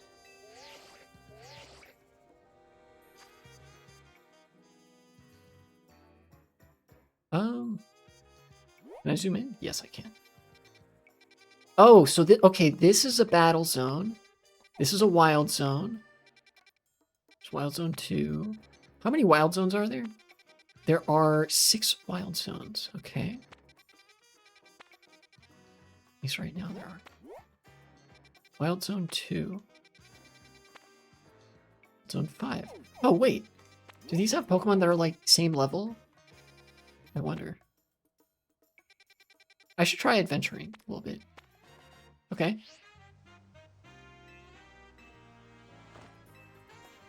I'm gonna run over, before I do that battle zone, I kind of want to run over to some of the other wild zones to see if one of the, like, if they scale with your level or what. Oh, dang it, it's fucking on rails. Lame. Okay.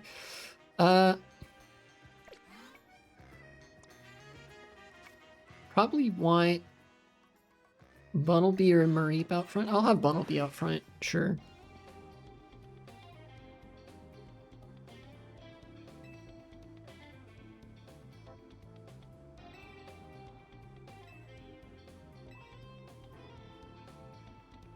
$1,000 ticket points. Okay. Trainer spots use battle time. Finally explaining the whole trainers are like fucking jump you on sight.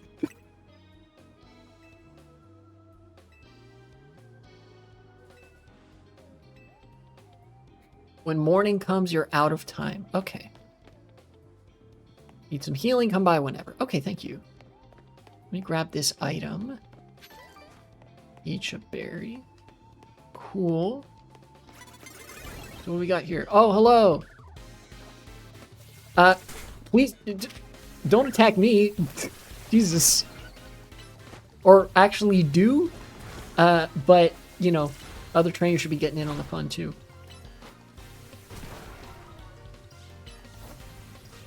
Do that. Okay, got him. Victory. Oh, it's just one. Okay. One win. Points. Okay, cool. Hella points. Okay. What's your HP looking like? You could use a heal, probably. Heal me. Realistically, you just heal after every battle. Okay. Let's go. How close am I to leveling up these guys? Not that close. Actually, might not be a bad idea to go with Scatterbug because of Stun Spore. Let's try that. We'll try that here. Sure.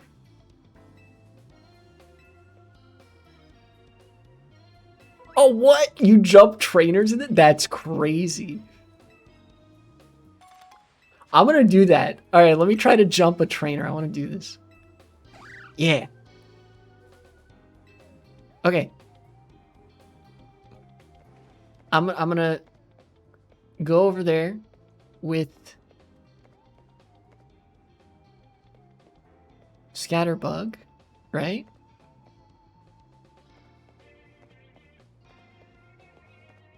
Okay.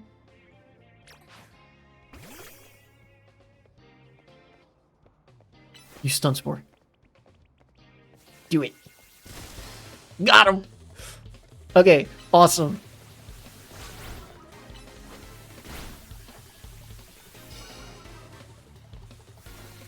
How much damage do I take? That's a considerable amount. Okay.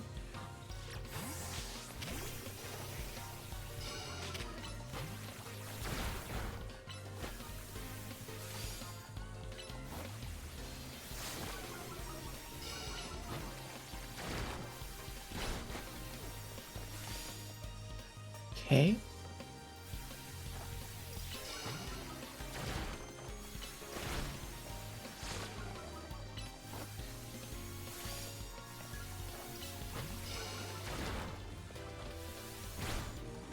now. I think I can take probably like one more tops.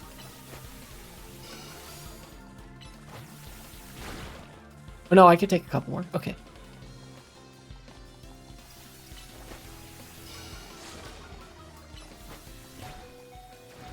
Youch. Okay.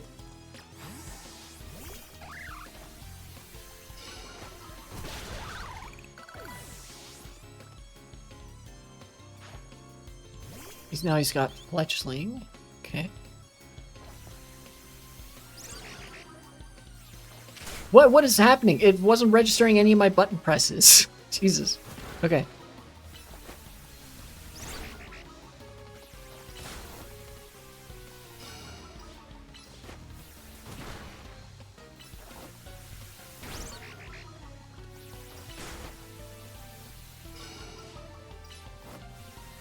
Man, they just made it like really hard to use bug types early on, huh? That's unfortunate.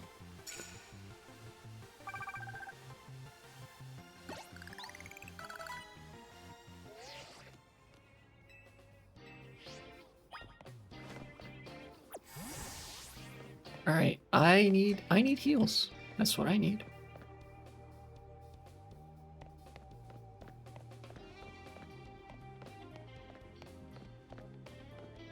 I came in through this way, so yes, I do need heals. Why are my bug Pokemon so feeble? Kakuna shouldn't be. Kakuna shouldn't be that feeble. I've got like defense, kind of. I guess it is level 7. What do your stats look like compared to other stats? 15 attack, 12 defense, 12 attack, 10 defense. Okay, that tracks, that tracks.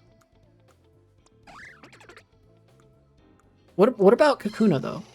14 defense, 12 defense. Okay. All right. Only 9 attack, though. Okay, that makes sense, that makes sense. My attack on Kakuna is significantly lower than on other Pokemon. So I guess I'll have, what should I have out front? I guess Bunnelby is, like, carrying me through this, so sure.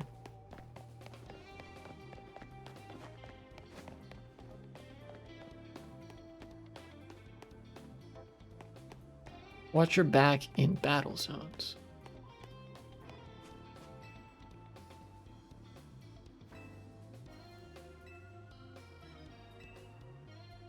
Oh yeah, that's right. You get the prize medal. You lose that stuff if you lose the battle. Citrus Berry, okay. Let me do that.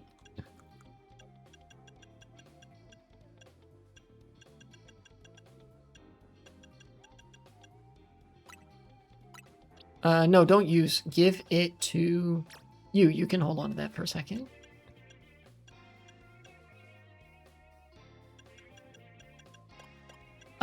Lumberry. You can have a Lumberry, sure. Nice. Items here. These trash cans are just trash cans. Oh, he's got a Weedle.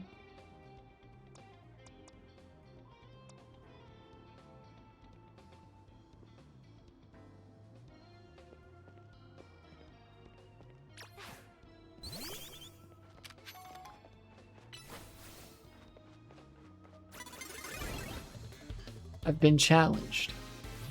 What? I got him first. That's some bullshit. Get out of here. Well. Oh, he just had one Weedle. Poor bastard.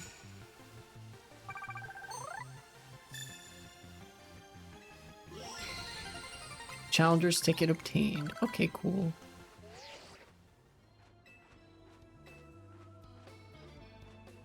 You can accumulate no more ticket points at this time. Please proceed to your promotion match. Okay. I didn't use Totodile for any of those battles.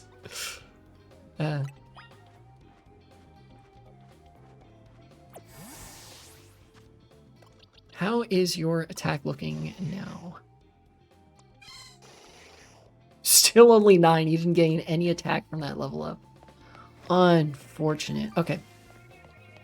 Should be fine. Kakuna's just going to have to hang out until it evolves into Beedrill.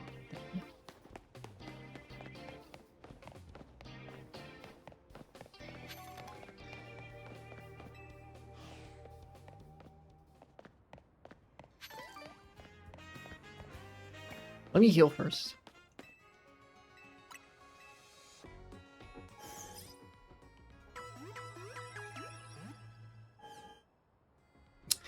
Yay. Shopping? Anything new? No. Cease again whenever you need. I want to go see the other wild areas, if I might.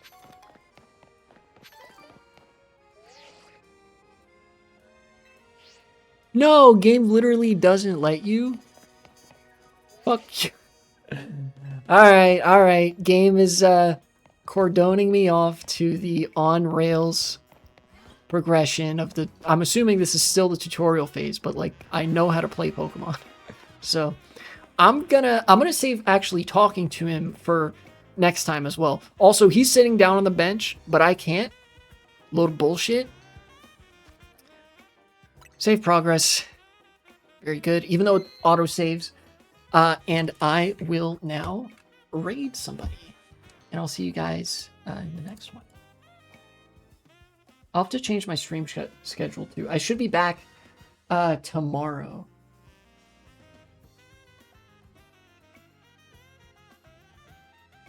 Because I wanted to try a stream schedule of Monday, Tuesday, Wednesday. And then the other, like the rest of the week, I don't stream. We'll see. Alright. Raid. Ifa. B.